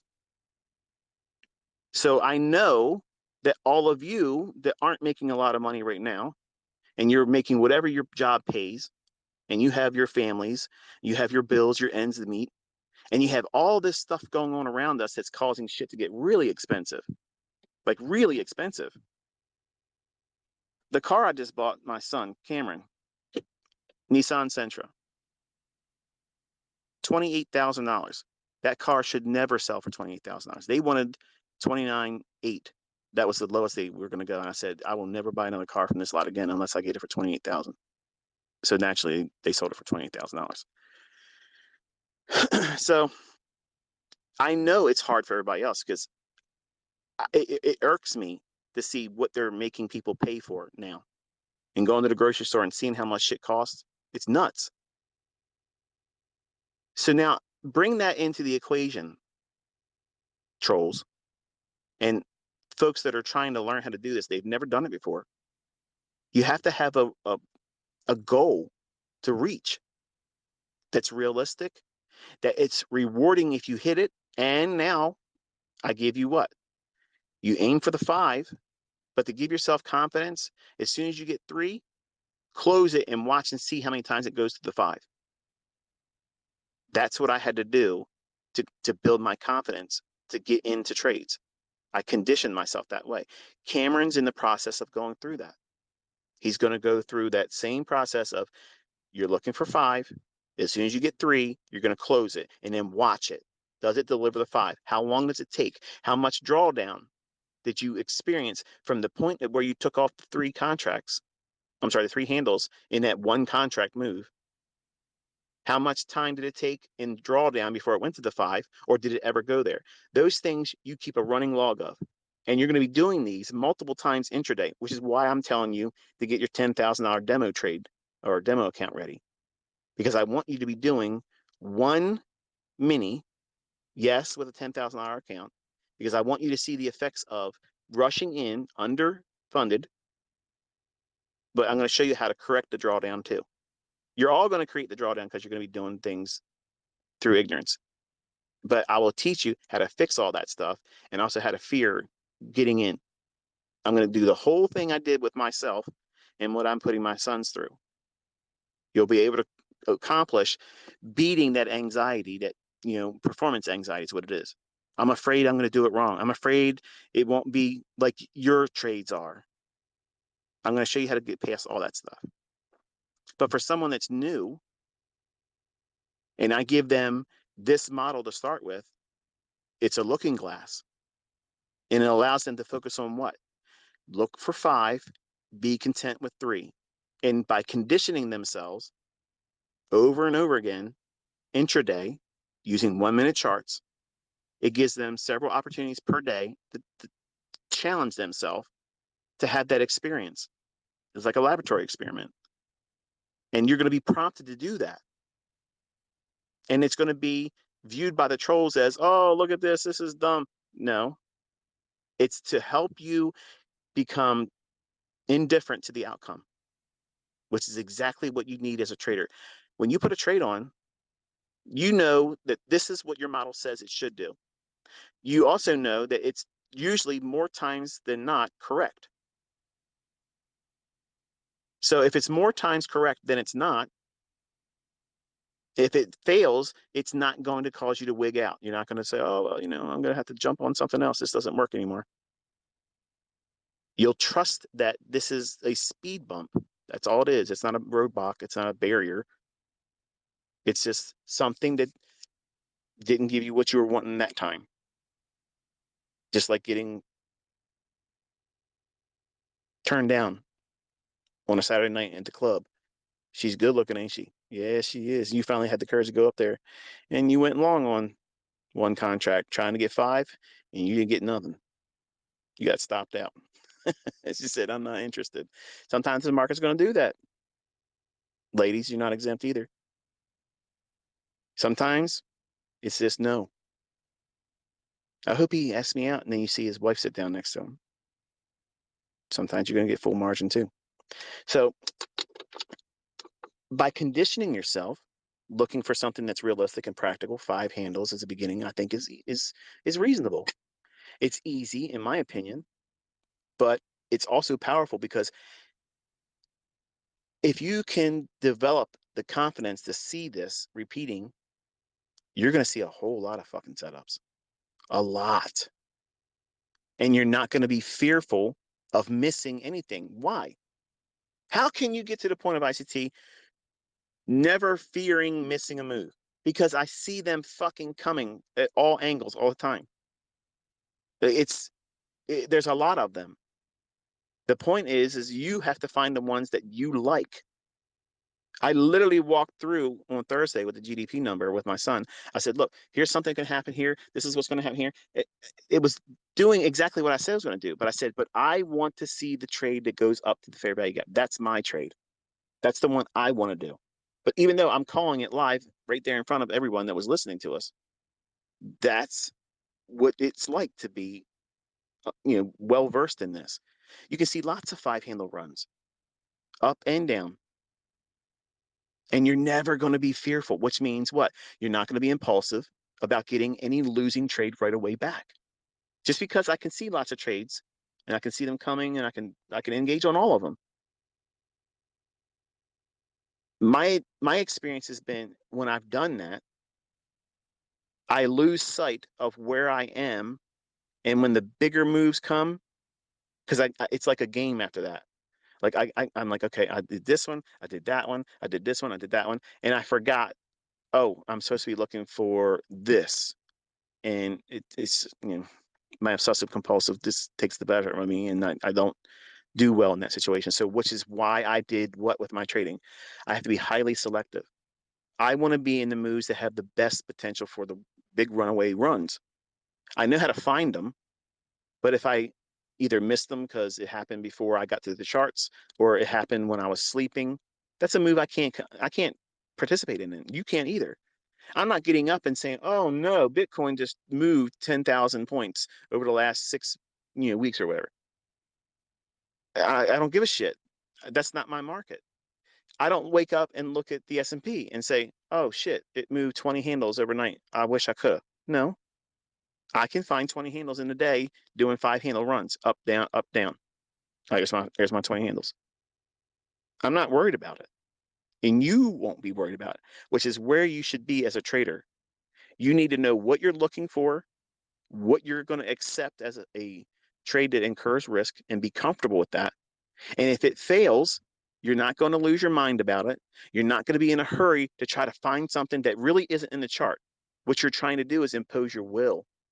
You're looking through that looking glass in a losing position. You're in drawdown. You're going to manifest your next setup, even when it's not there. Why? Because you don't have a clue what you're doing. You don't know your model, because if you knew your model, you would sit still until it formed. Maybe you watch live streamers. Some of them don't live stream anymore because they wreck themselves. The ones that do it, if they're impulsive, if they go in and try to overcome and do more than they're supposed to, study them. If you know somebody that's like that, tell me who they are in a tweet to me. That way I can watch them and see, I don't want to go there and troll, and I'm asking none of you to go there and troll. But if it's someone that you see that is impulsive, that's a wonderful social experiment to study and observe them, not to bring hate on them, not to make them feel bad. That's not what this is. But if they're willing to put themselves out there like a fish in an aquarium for everybody to look at, that's a perfect experiment for you to see what not to do and watch them feel the anguish and struggle trying to do something, expecting some specific outcome that's never going to come, because they're just reacting to price versus predicting price. I saw a tweet by a guy. I'm not going to name him. We talked once, not directly, but through online posts and such. And he posted something to the effect that your job is not to predict the market, but to react to price. Okay, so that's some grade A bullshit right there, and that's the reason why your results look like the way they do. And sir, you know who I'm talking about. It's you, and I'm not going to try to say anything more than that. But you have to predict the price. You have to. That's what every winning trader is trying to do. So how the fuck can you say your job is not to predict price? That's exactly what the fuck we're doing. That's like telling the football teams your job is not to go get touchdowns. What the fuck are we here for? I'm here to predict the future. We're here to predict the fucking future. You can't think about what the fuck you're doing. You're trading futures, for fuck's sake. It's in the name. That's what you're doing. That's what the fuck we're doing. We're predicting the future. And when I see these people say your job as a trader is not to predict the future price movements, it's to be ready to react to price. How the fuck is that sound logic? That doesn't make any bit of fucking sense. That makes no sense at all. What the fuck? That makes no sense. And that's not the only person that said it. It's regurgitated and it's posted all the time in shit from people that don't know what the fuck they're doing. How can you spend, seriously, folks? Holy shit. How long did it take for you to see me calling these things before the fact to know that, you know what, this ain't random anymore? And once you get to that point, okay, once you get to that point where you know it's not random and this shit is controlled, does it make any bit of fucking sense to listen to somebody tell you, or the world tossing out an opinion into the abyss of the internet, say your job as a trader is not to predict price, it's to be ready to react to it? How can anybody that has spent any considerable time with me proving what it is that I teach and show you what the real market is, how can anyone palate that? How can you accept that or even entertain it as a reasonable fucking consideration for what we do? Nobody fucking can do that. Nobody absolutely would accept that. Let me explain why that is perpetuated in this industry.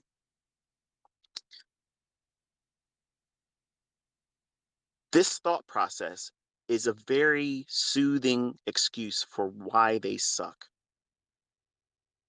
And there's no nice way of saying it. It's for people that don't know how to predict price. And it's a wonderful excuse for them to be able to lean on, cozy up to, and say, well, it's impossible to do anyway. So therefore, I shouldn't feel bad about it. You bought the hook, line, and sinker that is in books. You can't predict price. No one can time the market. Well, I should change my motherfucking name to no one because I'm proving it every fucking day. And guess who else is doing it? My fucking students. You're seeing them taking trades that I didn't even talk about, but they're using the logic that I've taught. So guess what that means? All the other bullshit is horse shit. Grade A.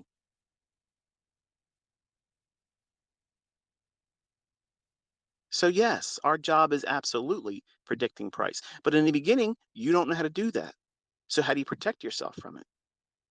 You go in with baby steps, gradually teaching yourself to trust your ability to do it.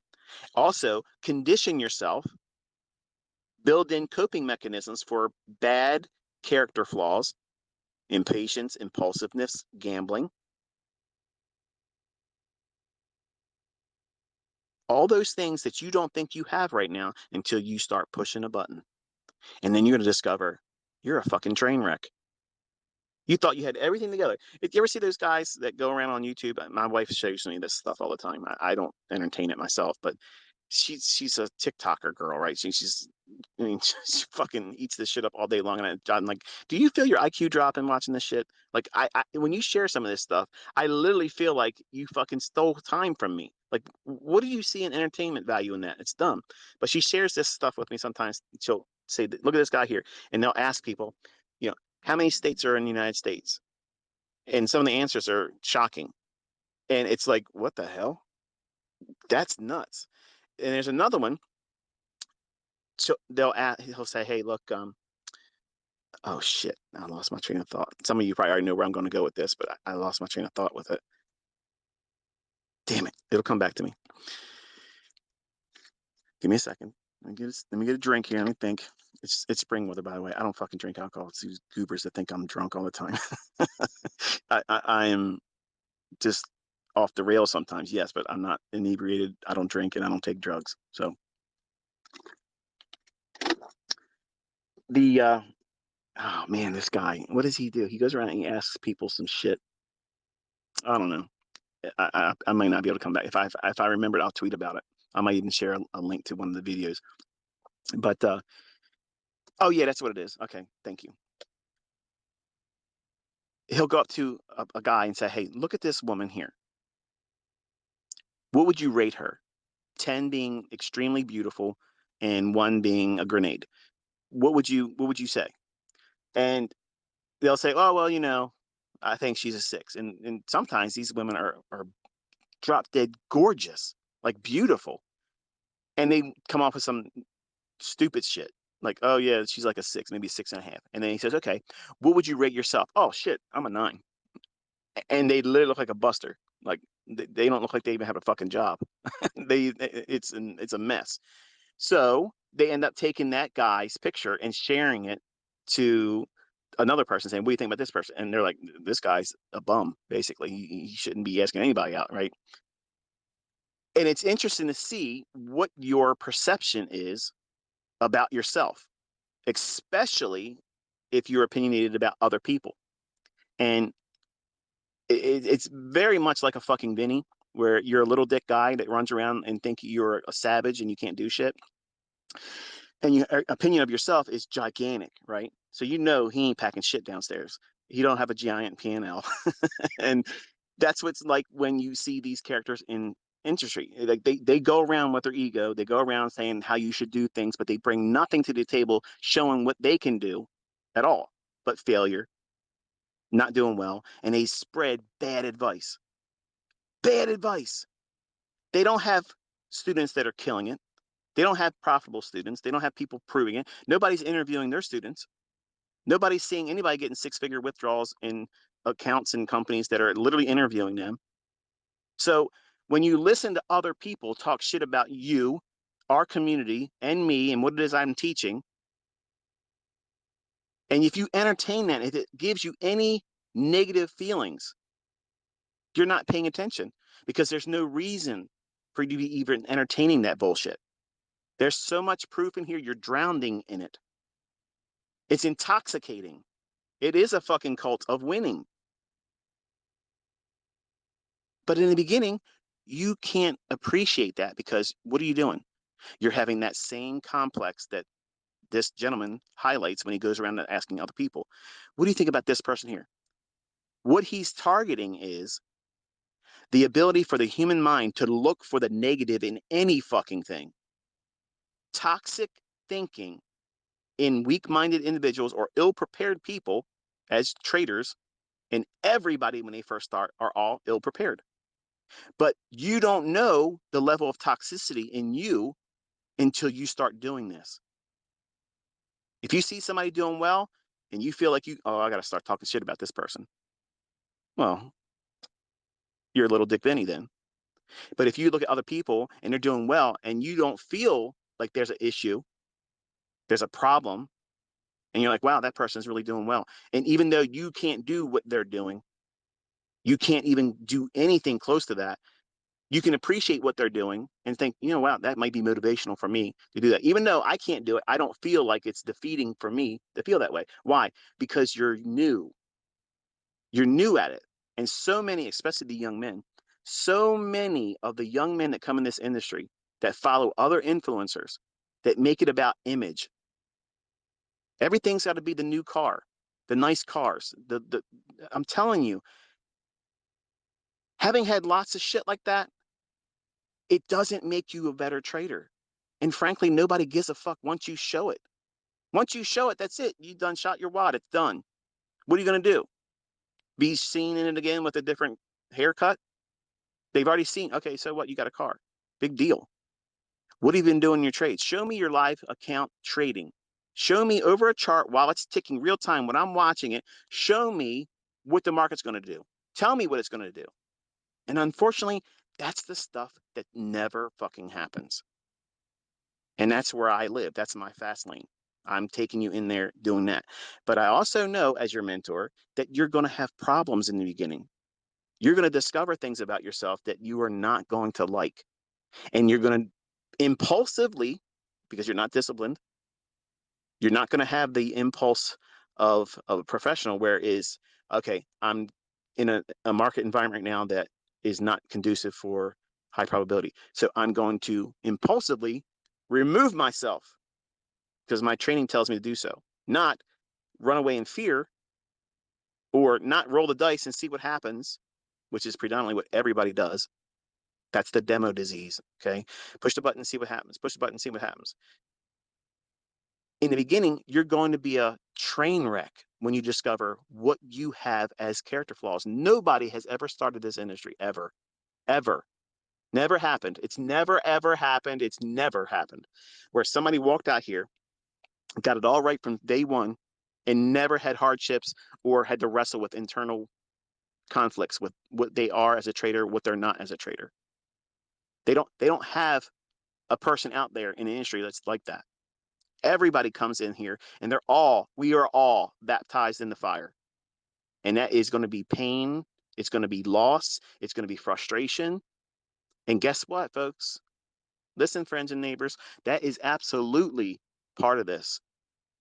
And that's why I never make any sugarcoating about it. I want you to know that's coming, because that way you're prepared to, number one, identify it when it does.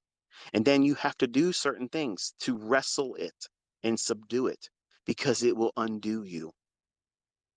I don't go out there and say, go out there and try to go for 10 handles a day. That's unrealistic.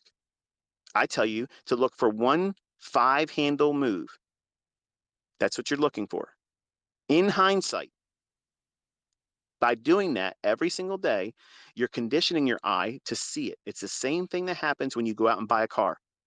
Oh, I got this car.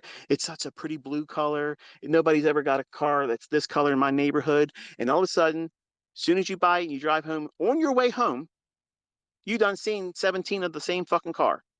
It's like everybody went out there that day and bought your fucking car. How did that happen? How the fuck did that just happen? It didn't just happen. What you just did was you opened up and activated your reticular activating system. So now your subconscious that was filtering all that stuff out before, because it didn't matter that that car was owned by other people. You went to the lot, you saw it. Oh, I got to have that car. It means something to you now. It resonates with you. It's something that is part of you. So it should come to no surprise when every time you walk around, you see your car because it means something. You have adopted that as something meaningful to you. Well, when I tell you to look at hindsight and back test and study old data looking for shit, and I tell you to pause the video, look through price and tell me what you see. Well, not that I tell you to tell me what you see, but annotate what you see in your log, in your journal. When you do that, what you're doing is you're activating your reticular activating system. And when you do that, what you're doing is you're inviting your subconscious to draw on to something that is meaningful to you. What is that? I'm teaching you fair value gaps because it's the most visually identifiable thing in price action, apart from relative equal highs and relative equal lows. So in in short, really, you could just trade with just that. They're the two most important, visually pleasing, easy to find. Jump on a chart real quick, any time frame, your eye will go right to the relative equal highs, relative equal lows. And if there's a fair value gap in the middle of it, and you know there's likely to go up there, well, you can buy the fair value gap and ride it up to the relative equal highs. There's your model right there. It's done. I just gave it to you and it cost you nothing. Probably some of you never even thought about it. And you're like, now, oh man, I never thought about it like that. Yes, it's just like that. But when you don't go through old data and you just binge watch my videos and you're not pouring yourself in charts, spending time literally every single day looking through charts, studying how these other moves that you can't make money or lose money in, everybody else is going to tell you it's a waste of fucking time. They're the same people that will not be trading with live funds 6 months later. There's a lot of bad advice in this industry, a lot of bad actors, a lot of just a lot of chapped asses, man. And I'm sorry. I'm sorry it's harder for some of you. I'm sorry. But it wasn't easy for me in the beginning. I've just been doing a whole lot longer. I know what works. And I'm telling you, if you listen to the shit I'm telling you to do and avoid the things I'm telling you to avoid, you will save yourself a whole lot of time. And be accepting, be flexible, give yourself permission to take up to this year and maybe into next year to get it. For some of you, if you give yourself a broad timeline with no definitive, I got to know it by this time. In a lot of ways, I regret having told you that my last live stream is going to be the second Friday of November because it kind of pushed the envelope on pressure. Like now you have to, by this date, I gave you a deadline. When I teach you, don't have a deadline. I didn't tell you that so that way you can be fearful of it. I've told you that so that way when I get to that point and I say I'm stopping, I can say, remember, I told you, because that's just the way it is. I got to have I have to have exit clause here. Okay. When I'm going to leave, why I'm leaving, and why it stopped. It wasn't because somebody ran me off the fucking internet. It wasn't because, you know, I'm locked up. It wasn't because I'm, in the poorhouse. It's because Michael's going back to fucking doing what the book Michael does. Okay. Which is be Michael. And I've spent a lot of time, if I do this every week, every day, I'm investing a lot of time in all of you. And it's your job to do all the work in between, which is a lot. It is. And I saw a guy saying, listen, man, I love what you do, but listen, you're doing these Twitter spaces and you only give like 30 minutes of applicable information. And we got to sift through all that stuff. Listen, kindly, sir, please, um, don't send me shit like that because that's the kind of stuff I block. Because you're saying my time investing into you, telling you all these things, you can't be successful if you just know the concepts of getting in, where to put a stop loss, all that other stuff. Because if it was just that easy, I can do that in a book and you won't make money with it. I can do that in a video because I've already done it, and you're not making money yet because that's not all it is required. You have to understand the person that's in you that's going to absolutely fuck this up for you. I'm sorry, but that's the reality. We're not always going to be prepared for doing difficult things, and this is one of the most difficult things on this fucking planet. You're wrestling with yourself in an industry that's designed to take your ass the fuck out. You're not supposed to make money here, man. You're not. It was not created for everybody to walk in here and just know what's going on and make money. It was designed for, well, P.T. Barnum said it perfectly. The sucker.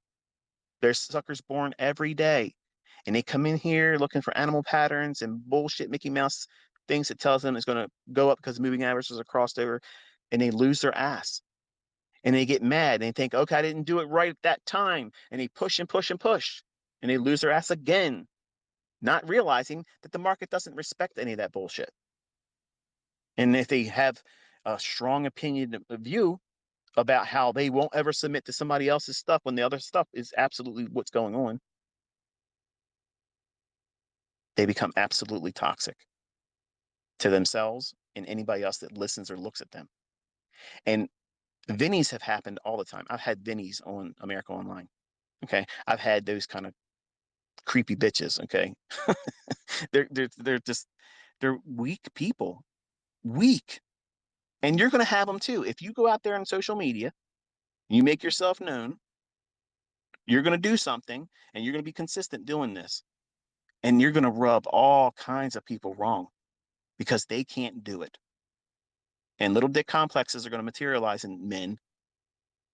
Rarely will you ever see a woman come out there and start talking shit unless it was talking options lady.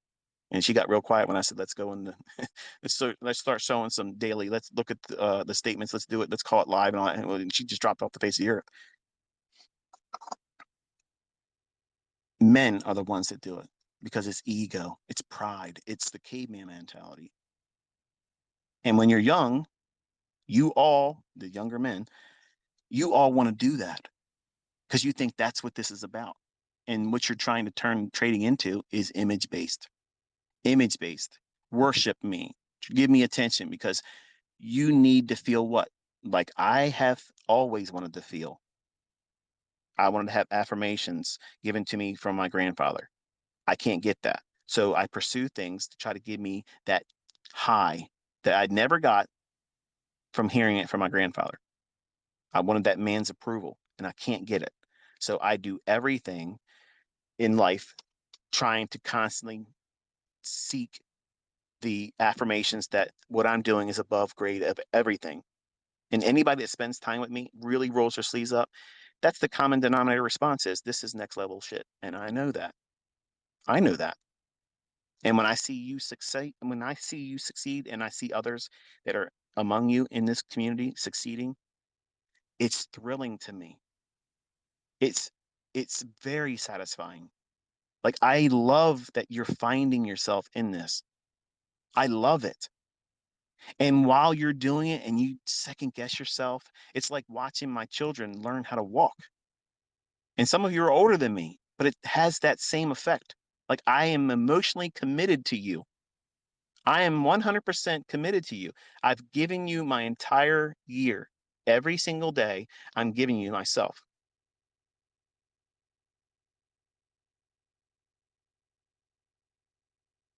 Motherfucker, you better keep driving. Fucking guy rolled up next to me. You better get your ass beat, motherfucker. So I'm pouring myself into, and see how it ruined that moment. We had a really nice moment there. That's where I would have been editing it out. I wouldn't be recording videos, obviously, in my vehicle, but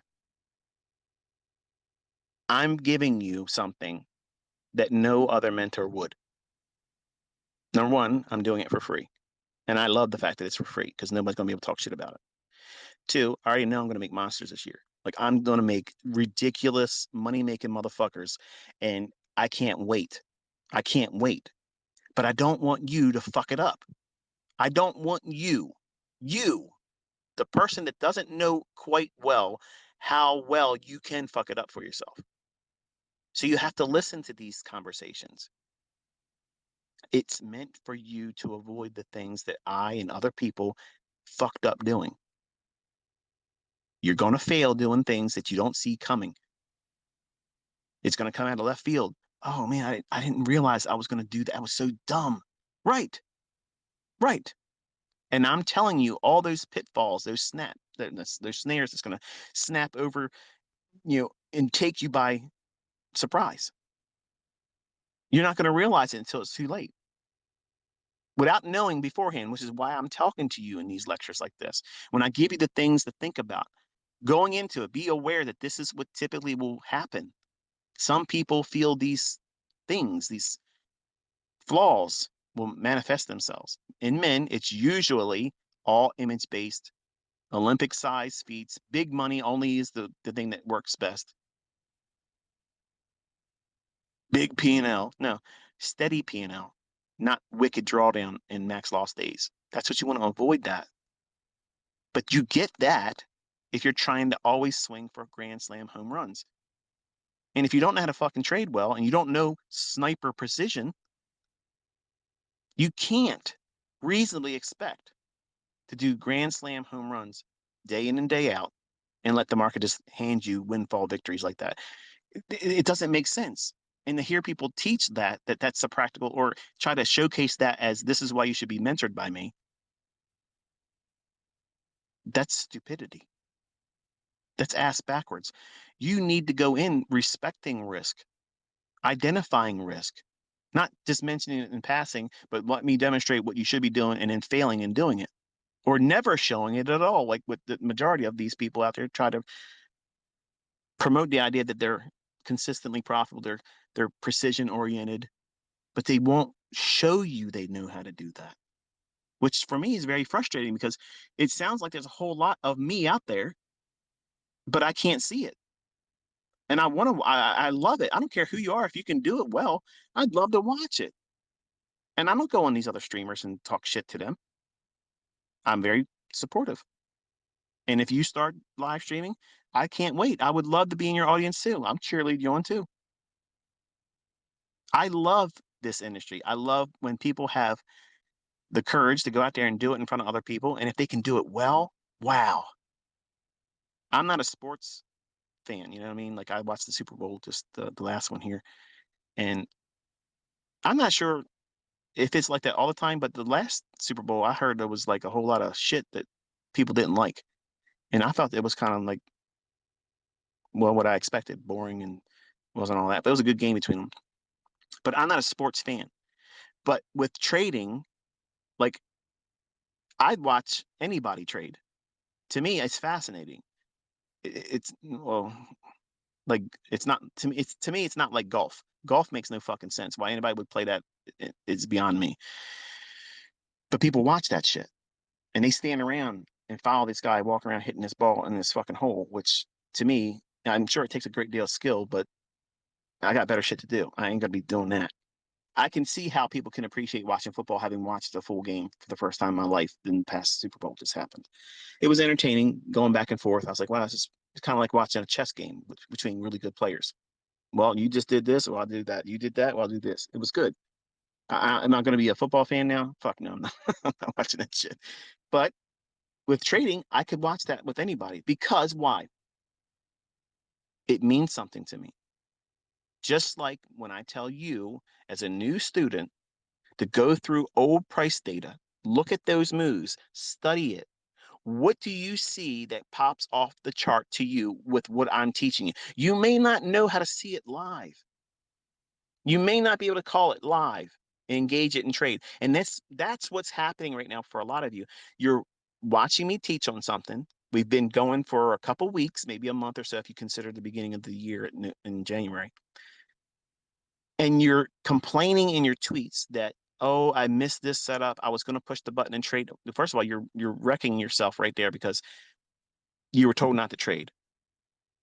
You can't learn this trading. You have to learn this when there's no money, not even a demo.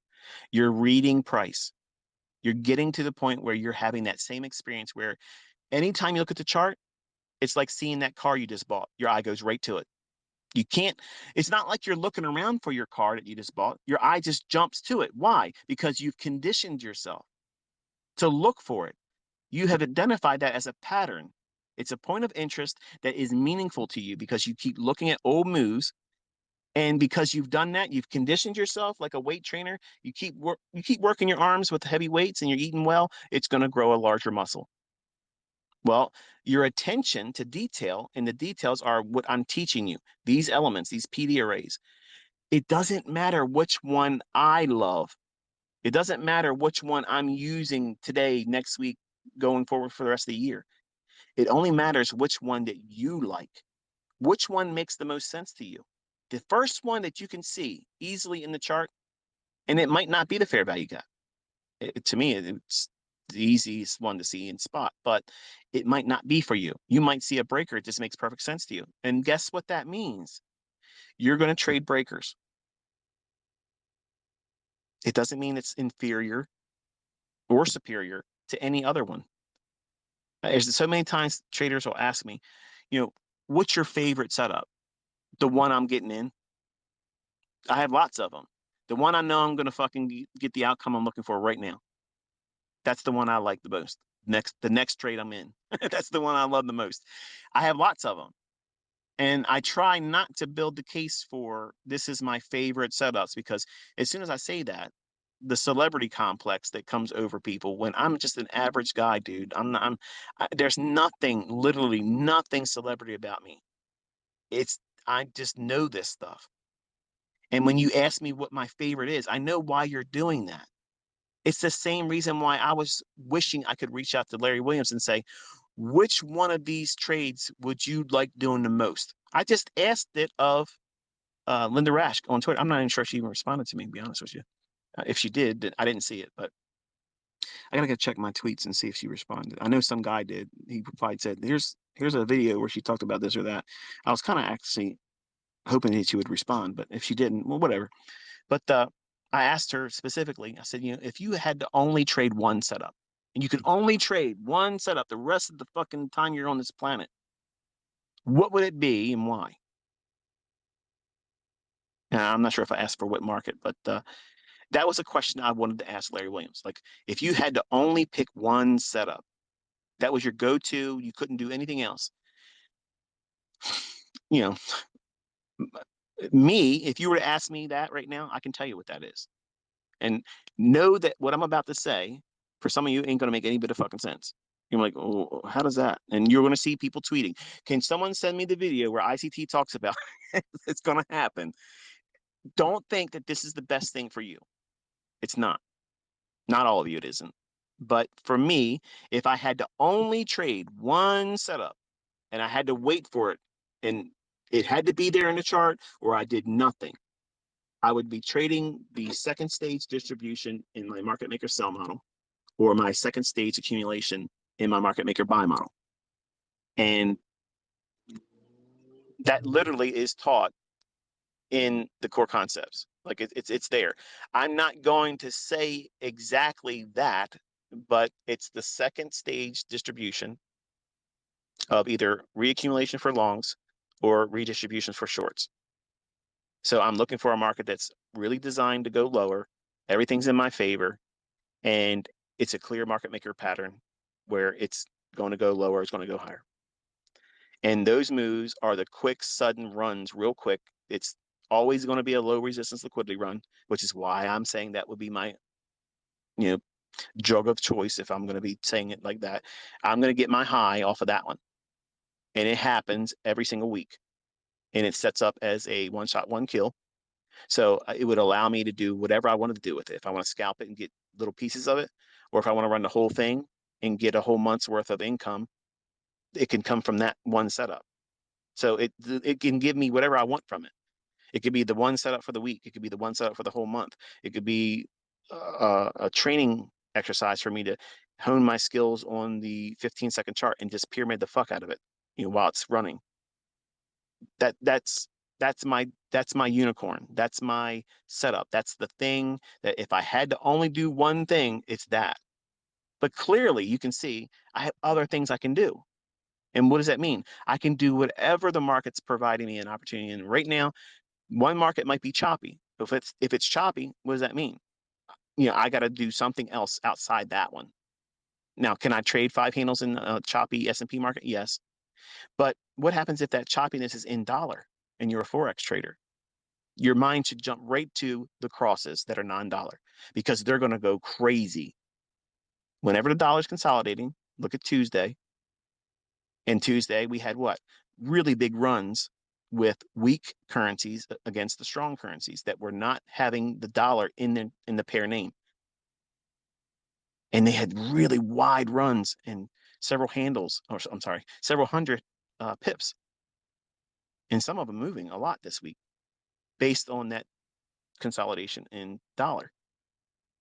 So that's the reason why it's important for you to understand that there are many ways to take setups out of the marketplace, but you also have to have a macro understanding of what causes these markets to have the disparity between them. Because you need to have the disparity to have what? Movement. And without movement, we can't profit unless you're writing options. And we're not doing that here. So we need movement. As a intraday speculator, as a short-term trader, we have to have movement. So I'm teaching you to, number one, identify where that movement is going to be in the greatest probability. Is it going up or down? And then waiting time of day. What time of day should it do that? Well, that's the times I tell you to follow the marketplace. What happens on the day of the week that it's most likely to provide that? You're looking for higher medium impact news events because that's where it's going to be highly manipulated. We're waiting for those opportunities where the market just wonderfully invites the retail trader to step into a snare. That's why we're waiting for those high impact or medium impact news driver days. Not FOMC, not CPI, but anything else there, not non-farm payroll either, but any other event, medium or high impact. We love those days. We love those days because we know the retail trader is about to get sacrificed on the altar of trading. And you can have a moral dilemma with that if you want. I don't have a moral dilemma because I paid my dues.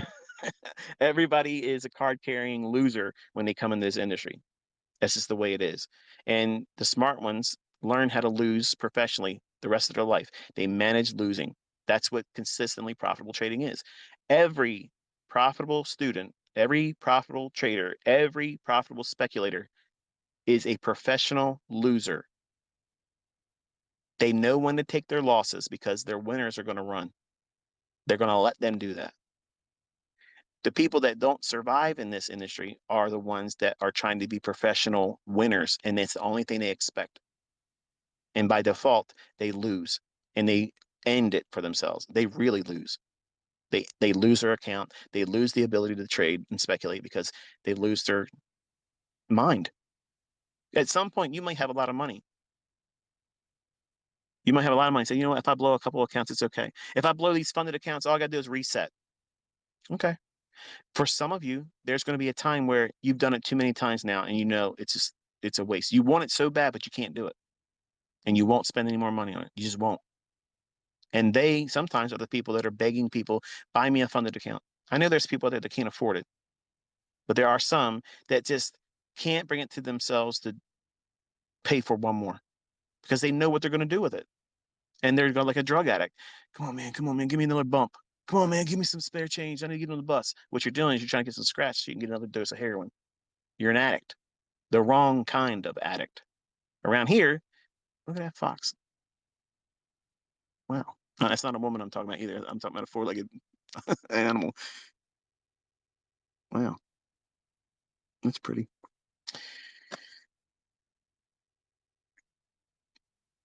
That took me out of where I was saying. But anyway, it's 20 minutes after 10. I've been going for almost 2.5 hours. Fuck it. Let's end it at 10:30. Make it round it up. We got 11 more minutes, right? So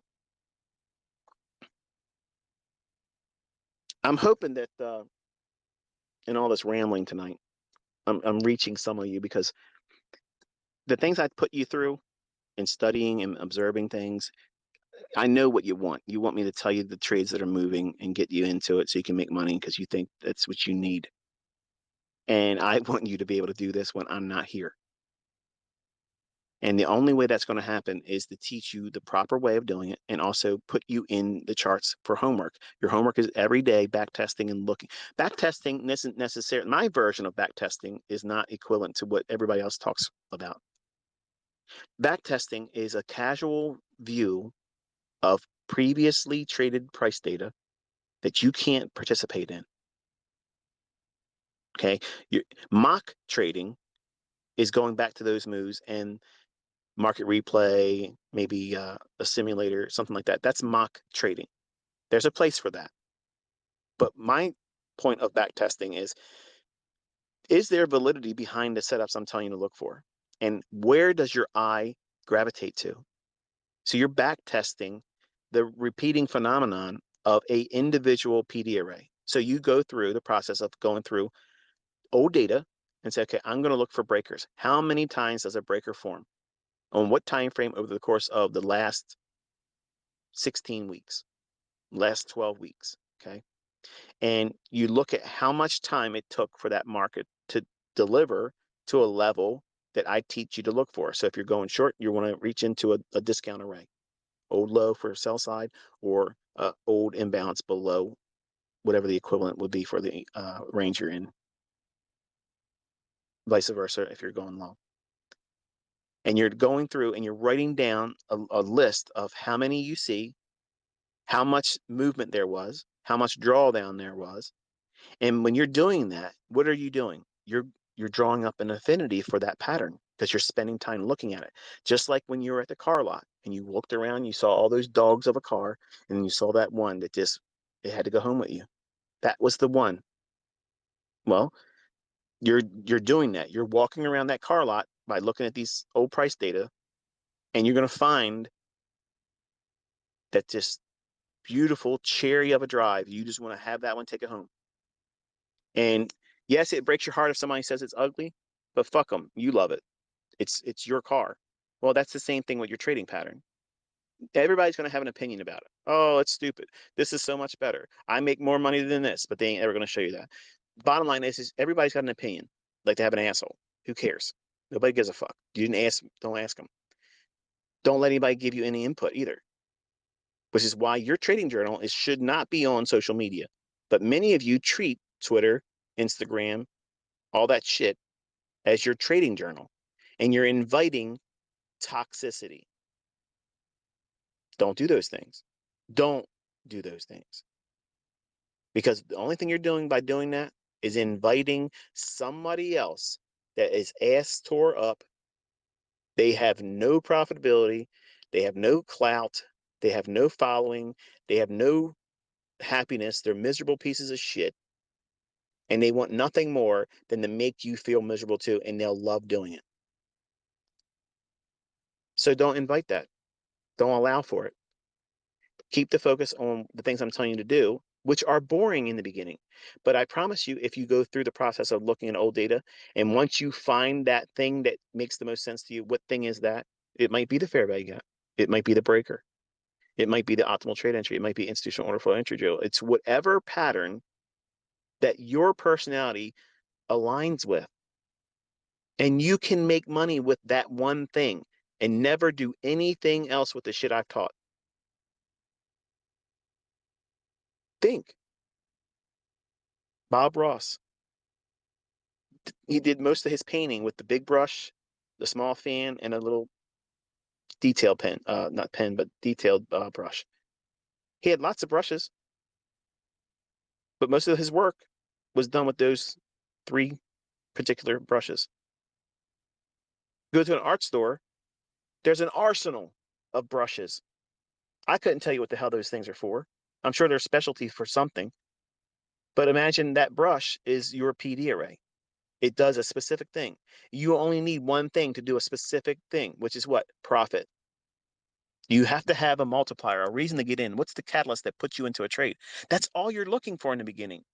But you have to decide what that is. I can't push that on you, which is what everybody fucking does in their other shit. Here's my MACD. Here's my settings for my moving averages. This is the harmonic pattern. This is the thing that is going to overlay above the highs and below the lows. It's going to tell you to be a buyer or seller. That's pressing you into a mold.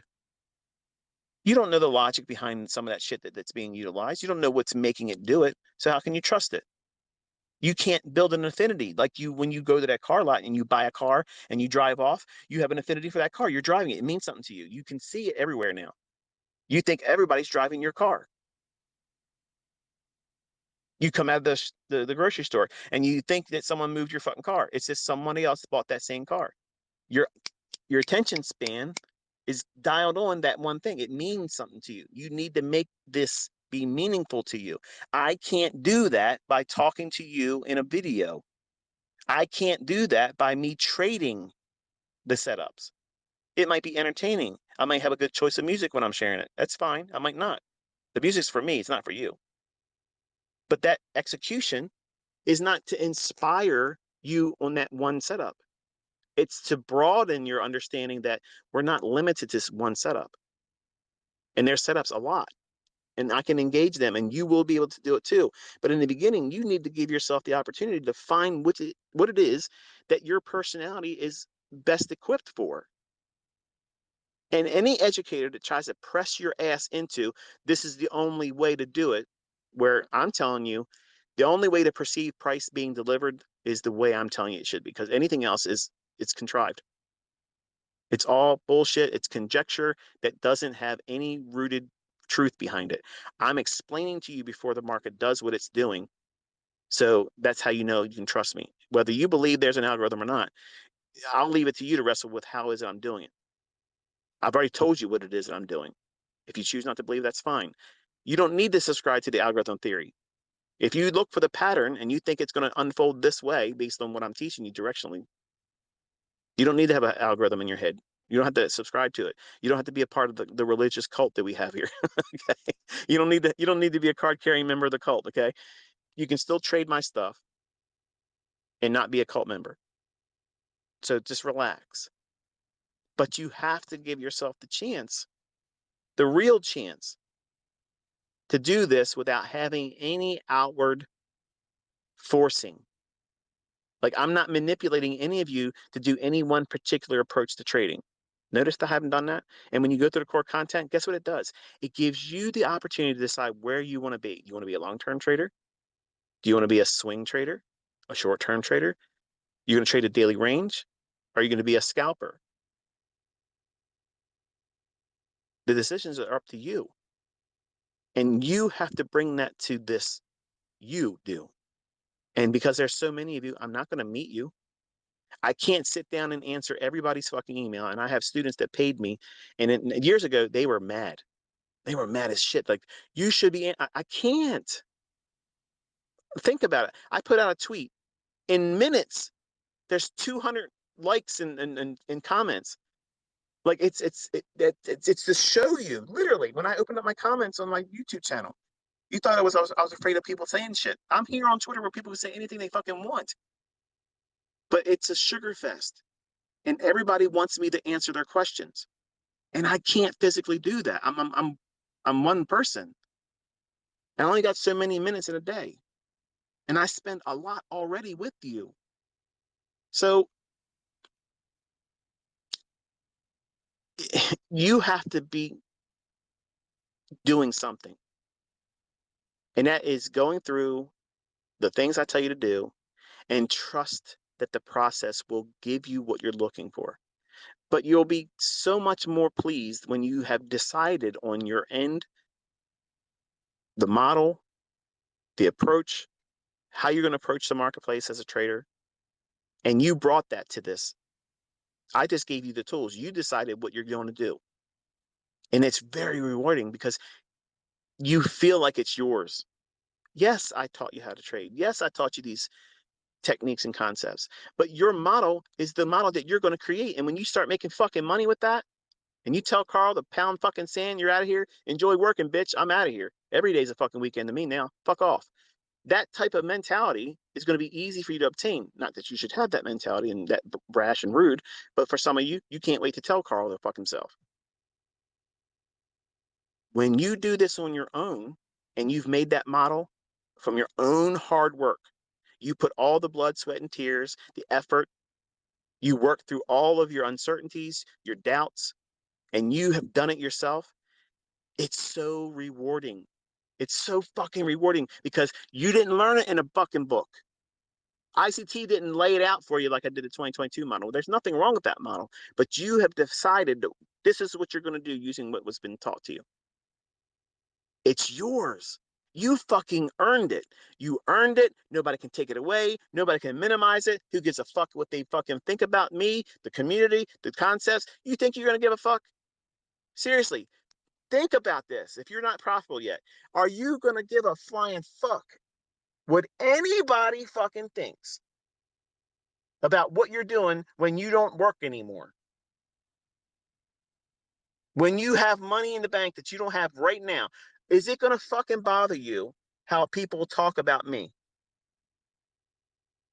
No, no, you're not going to give a fuck.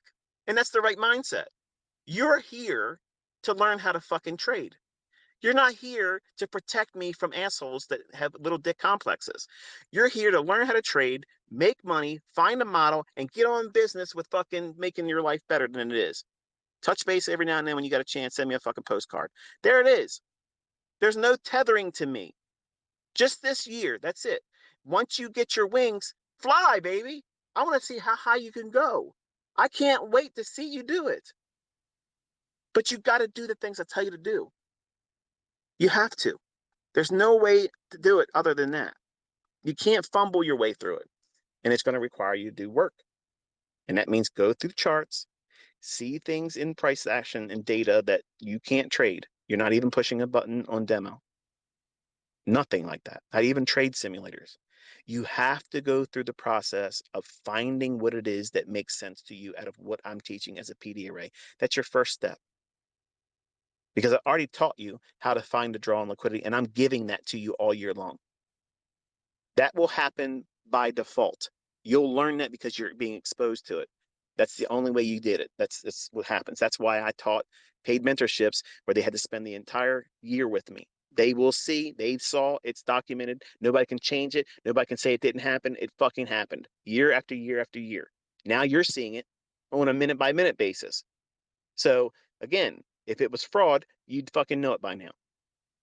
But that PD array, that multiplier, that entry pattern, that concept of getting in, you need to decide what that is. You need to decide that. Nobody can make that decision for you because I can't make you see a mitigation block. I can't see how I could go into the charts and make you see a breaker if you just can't understand a run on liquidity and a shift in market structure. There's two minimal criteria that have to be there for that to be a breaker. And if you don't understand liquidity or where people put trading stop losses and how they might look at the marketplace as a potential breakout, you won't understand a breaker. You won't understand it. You can see me pointing to it, but it means nothing to you. Why? Because you haven't studied old data enough to say, oh yeah, look what happens there. And you have to look at the chart and question, before this move happened, who was long and who was short? And if they were long or short, where was their stop loss at? And then reverse engineer all the price movements, because that's what I did, folks. That's what I was doing on America Online. I was literally going back through old data and I was looking for things that I'm teaching you. And when I started doing things and calling the market like that, I got noticed because it was too consistent. And I'm certain, I'm absolutely fucking certain, okay, that people are watching me do this on Twitter and they're watching me do it on a live stream. And I'm calling shit so precisely on a minute by minute basis. They're questioning, how the fuck am I doing this? I have to be doing this with magic. I have to be doing some kind of trickery. There has to be something going on. And the wonderful thing is you're all watching with real-time data and it's happening. And I'm leaving no excuse except for foresight. It's not hindsight, it's foresight. And you won't be able to do that unless you've done all the back testing, which is simply just looking at old moves and studying them. You're not trying to trade them. You're just observing how often does it form, how quickly does it move into profit, and how much drawdown would it be. And you're logging that and you're putting down, okay, this market on this date, it did this. It moved this much to profitability. This is how much it had in drawdown, and this is how much time it took to trade. And then you're going to get a running total or an average of how many points or pips, whatever market you're looking at, on average, collectively, cumulatively, you'll see that. And then you'll also see what's your maximum losing trade that you saw in that sample set, and what was your maximum profit trade. Throw both of them out. Then average what you have there. And that'll give you a pretty good idea as a baseline. If that was going to be your model, this is what you, because you can't say that would have been my best trade, I would have got that. Take that out. And your worst trade, what was potentially your worst trade, you probably would have not had your entire stock taken out because you could be doing partials. So you got to take both those numbers out. Don't even factor them in. Now, some of you might argue and say, no, I can understand taking your best winning trade out, but you got to leave the worst trade in there. You're talking from a perspective that you want to wreck your fucking self. I'm not taking on ridiculous risk. I'm not trading to try to save face on live streams. Okay. I'm not doing that. I'm trying to take measured, calculated risks. And if the trade is going to go bad, generally, most times I'm going to see it's probably not going to be there. And I start doing that too. The 3-minute rule of it's got to start talking to me right now and be in my favor, or I'm going to start taking some of the trade off or close it all away.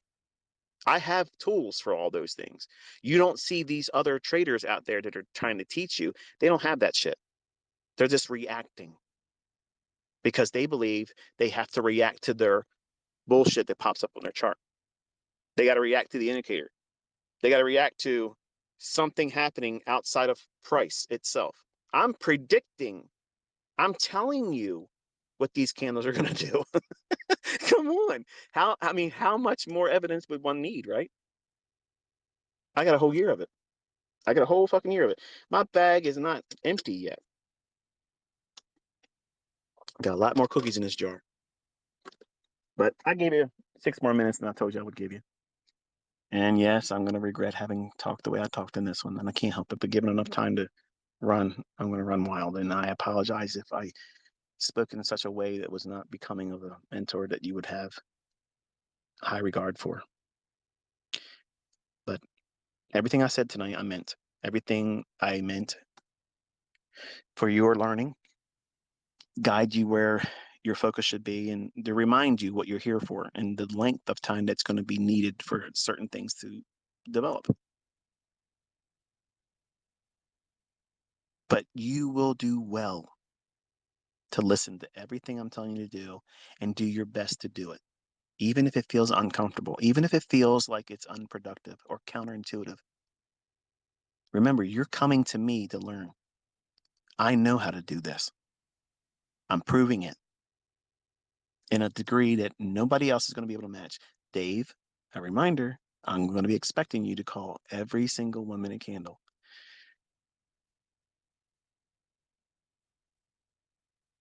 5 handles as a starting point, I think is realistic. Let me know in your opinion. I mean, even if you don't think it is, if anybody says they don't think that 5 handles is a good starting point, like a training wheel operation for a target for a new student, if you don't think that's a good thing, say so. But folks in the community, don't blast them. Be respectful, and ask them why if they don't want to divulge that in their response. Preferably, they should. They should say, I don't think it's a good idea to look for 5 handles initially as a first target as a developing student, and here's why I believe that. But if you believe that 5 handles is practical, something that is reasonable, that's not too high and lofty, and it makes sense to have something like that to be a first rung of the ladder in terms of experience to strive for, let me know that also as a reply to me posting this Twitter space on my feed. This reply to that post, and let me know if you think 5 handles is practical and it makes sense for you to see that as a first rung objective. Because I think it's practical. I think it's something that you'll see form pretty easy and frequently over the course of a week. I mean, you have lots of opportunities to see that form. And if you're trading with 1 mini, that's $250. And a lot of you young guys and gals, and maybe the older folks that are, on Social Security, you don't work anymore. And if you just got one trade with one mini, that's 5 handles. That's $250. I'm certain that $1,000 extra a month would do a whole lot. Maybe you're on medications and prescription medicines, and you know maybe your insurance doesn't cover everything. There's a lot of things that could be out there that would cost you a lot of money right now. And if you can pick up an extra $250 a week, and that's all you ever was able to do, that's not failure. That's not failure, and it's not Lamborghini. Okay, I know, and that's exactly why I've taught the same way all the time. Practical, practical. Everybody that turns this industry into get rich quick, they are fraudulent, because 99% of the people that are telling you they can do this can't. And whenever they try to, it's interesting to see how they fail. And the people that are teaching practically how to do this, I think, are the ones that are more prone to be able to do it. And I'm just trying to be an old fuddy-duddy, ICT. Nothing about image, just the bare bones, brass tacks, where the rubber meets the road. How are you going to take this and make money with it? And if you can alleviate some major bill, or maybe a part of one bill each month, and that's your first experience in profitability, and you find it consistently easy to do that, and you slowly, not quickly, slowly build up to eventually getting half of your bills paid off for the month, and then eventually replacing what was required in maybe one or two jobs to get your income covered. Now you can get it entirely from your trading. So now you've doubled your income. So the next step is to triple your income and save up $200,000 of your own money, not $200,000 in funded account, $200,000 of your own money. And then have a respectable amount of money for trading in yourself, your own money. And you can hold on to these funded accounts if they're still allowing that to be a thing. But you have to have money in the bank before you consider leaving your job. Just because you made a lot of money in your funded account and you had a six-figure withdrawal, that's not an invitation to quit, because $100,000 is nothing. Like, that's nothing money. For some of you that find it as a first big windfall victory, it's life-changing for you, but it's not going to last forever. I mean, shit, you can buy what, one car now? I mean, most cars are so over, when we get the cars I like. But the point is, it's a lot of money to some of you, but it won't last you a long time. And you don't want to quit your job and lose one stream of income and put pressure on you because you have not fully adopted the mindset of, I have enough money, I don't have to take a trade right now, which is what would happen if you are undercapitalized, ill-equipped, and don't have the experience. You've been doing it for too little time. If you stop working and you now place all the emphasis on doing what? Taking a trade. Whereas if you're working your job, you can afford to take a loss. Your mental capital is a little bit higher in equity than that of if you quit your job, you don't have money in the bank. Why do you need $200,000?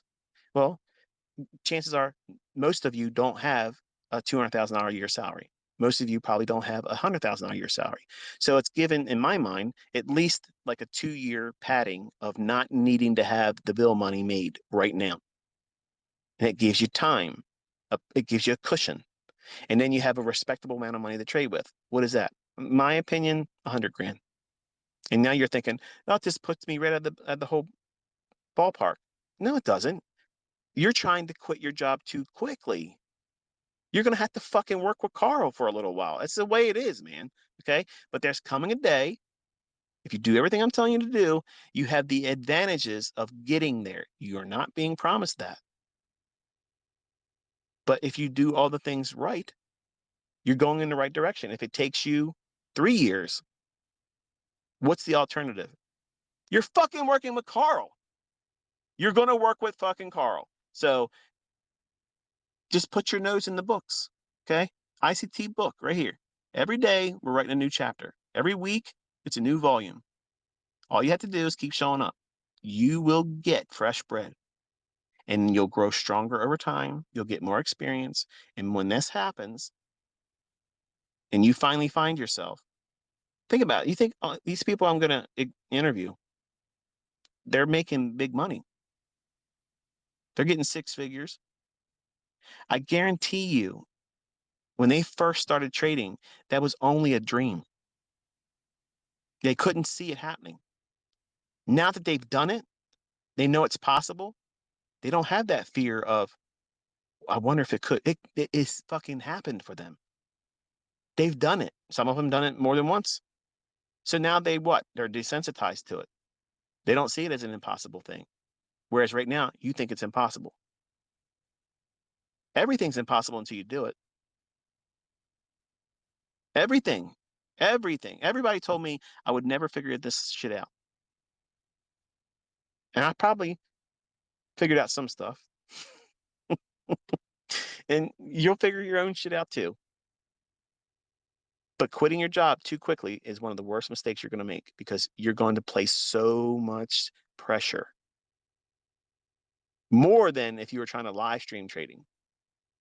Because you can get up there and say, no, I'm not going to take any trades because you can get stage fright. And just don't take any trades. But you can't not take trades when you don't have a job. And the only means of income is you making winning trades. If you don't have the experience of knowing what you're looking for, knowing it like the back of your hand, and you know that you're going to find a setup, I know I'm finding winning setups next week. I know. Do you know that about what you're doing? If you're honest, do you really know that? If you're honest and you say no, that's not weakness. You know what that is? You're being practical about yourself. You're being practical and realistic with your present aptitude and skill set and the lack thereof. You're not already trying to do something or thinking highly of yourself without having the ability to do those things. You're literally on the right track if that's how you think. Because you're being realistic, you don't think that you're going to be able to do that because it's not practical for you right now. It's too early in the game. It does not mean that that's how it's going to be. You're never going to get it. It just means right now you're still in development. You're under construction. And I am turning you into a savage. You're going to be a bad motherfucker come November. And maybe you don't talk like that, but you're going to be a bad motherfucker. Let's just be honest. You're going to be a motherfucking savage. You're going to be able to look at these charts in short order, very short order time. You'll know exactly where it's going to go. Yes, I fucking said that. You're going to know exactly where it's going to go. And you're going to have multiple ways to approach getting in it. That's empowerment. That's what the outcome of this year is going to be. And you're seeing proof of it every single day that we get together. These things repeat. I'm calling shots. I'm calling where the market's going to go. All you have to do is study it and then let the process of being there, observing it, even if it's in hindsight, if you can't be there when I'm doing it live, watch the recordings or add the tweets to your chart afterwards and see it. Your eye will be trained in observing it. And because you're doing it, these motherfuckers are going the wrong direction. Stupid people driving around here. Bel Air, Maryland. I don't know where you guys are at listening, but the the driving up here is mental. Like they literally tailgate like crazy, like they're gonna push you. And I felt like I had to tell you that. I'm sorry. I had to confess. It's one of my pet peeves around here. And it's mainly the ladies. Like they got somewhere to be all the time. And don't be mad at me, women. Okay. It's just I'm just telling you my observation. My wife even commits behind me with that idea and says, you know what, hey, it is the women up here that tailgate too much. But see what I mean? See how easy it is for me to be distracted? And you want me to be on a live stream with chat people talking to me? No, I won't be able to see candlesticks doing anything. So my reticular activating system is keyed up on everything. Short attention span. I'm on everything. But anyway, back test, study, look for the things I'm telling you to look for in lectures, and do that while we're doing this tape reading. That's how we're spending the first 2 months. We already got through pretty much this month so far. Just a little bit more time, and then we'll be into what would be considered month 2. In month 3, you're pushing buttons. Okay, I'm going to put you in the markets. I'm going to tell you, do this right now and start tracking how much time. And you're all going to have different fills. You're all going to break the rules. You're not going to put your stop loss in because you're going to be fearful that you're going to get stopped out. Like I'm in the room looking at you, and you're afraid, or you're afraid that other people in this community are going to see you do it wrong. And I want you to press into that and be interactive with me. Share that experience publicly when I ask you all to do it. I'm not making money on the tweet replies. Okay. So it's not traffic. I'm not monetized in Twitter. I'm doing it so that way we're seeing and hearing each other just like a text message. Like if I was your brother, if I was your dad or a relative, I want to send you a message, like I had your phone number or whatever. I'm treating that medium the same way. I'm looking out for you. It's just a lot of you. And every time I'm tweeting to you, it's the equivalent of me texting a family member saying, "Hey, here's my here's my focus right now. I want you to know about this." So it's not a signal service, but it's like a handshake. I'm grabbing you, pulling your attention to something right then and there, and then you have to engage it. But in April, you're pushing buttons. Then, like we're that rest of the year, we're pushing buttons. So that way, it's conditioning you. And I'm going to put you through the same process I'm putting Cameron through it right now. And hopefully, it won't take me more than 4 weeks for him to be. I'm hoping it's going to be less than 4 weeks, to be honest with you. But his performance anxiety that's hindering him right now and trying to, not convince me, but to impress me rather. He wants to be able to do it quickly and say, look how I was able to do it quick for you, Dad. Don't do that. And none of you should feel that way either. You take whatever time that you require. If it takes you the full year, so what? That's exactly what I gave allowance for. I think it's going to take that. And for some of you, it may take a little bit longer. That's okay. If you do everything I tell you to do, it will happen for you. If you quit, then you failed. I'm not getting paid by you trying to do it. I'm not making ad revenue on how much back testing you do. Okay. Think about it. You got to really put this in perspective. What is my motivation here? Your success. Is your success your motivation here? Or are you just dabbling? If you're here just for morbid curiosity, you're wasting your time. If you're here to wait to see some kind of failure, I'm going to fucking deny that. I'm going to love denying that all year long.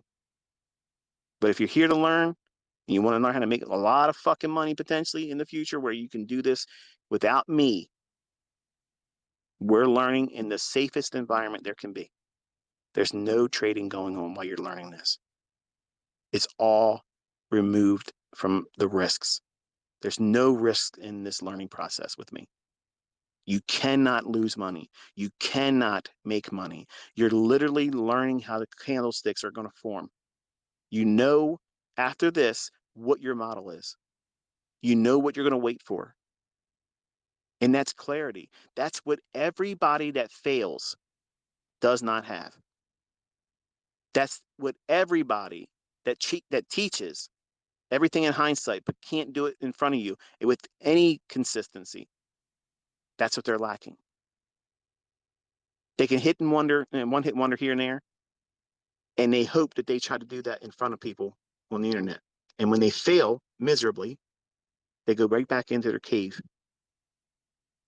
And if they just listen to me and put down their bullshit, literally, this could transform everything they're doing. And it wouldn't be toxic. They wouldn't run around trying to tell everybody they're low IQ assholes and shit. Okay. They could finally be profitable and consistent and not be so toxic.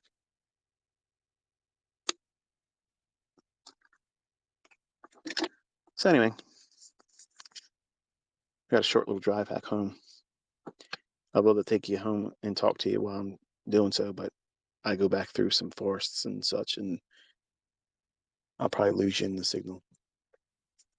So this is the part where I tell you that you got an extra 25 minutes or so. No extra charge. ICT, you're a hell of a guy. Yeah, I know. So enjoy your Sunday. I don't know if I'll be tweeting anything tomorrow, but I will be joining you on live stream on Monday, and then we'll be going back at it again. So until I talk to you then, be safe.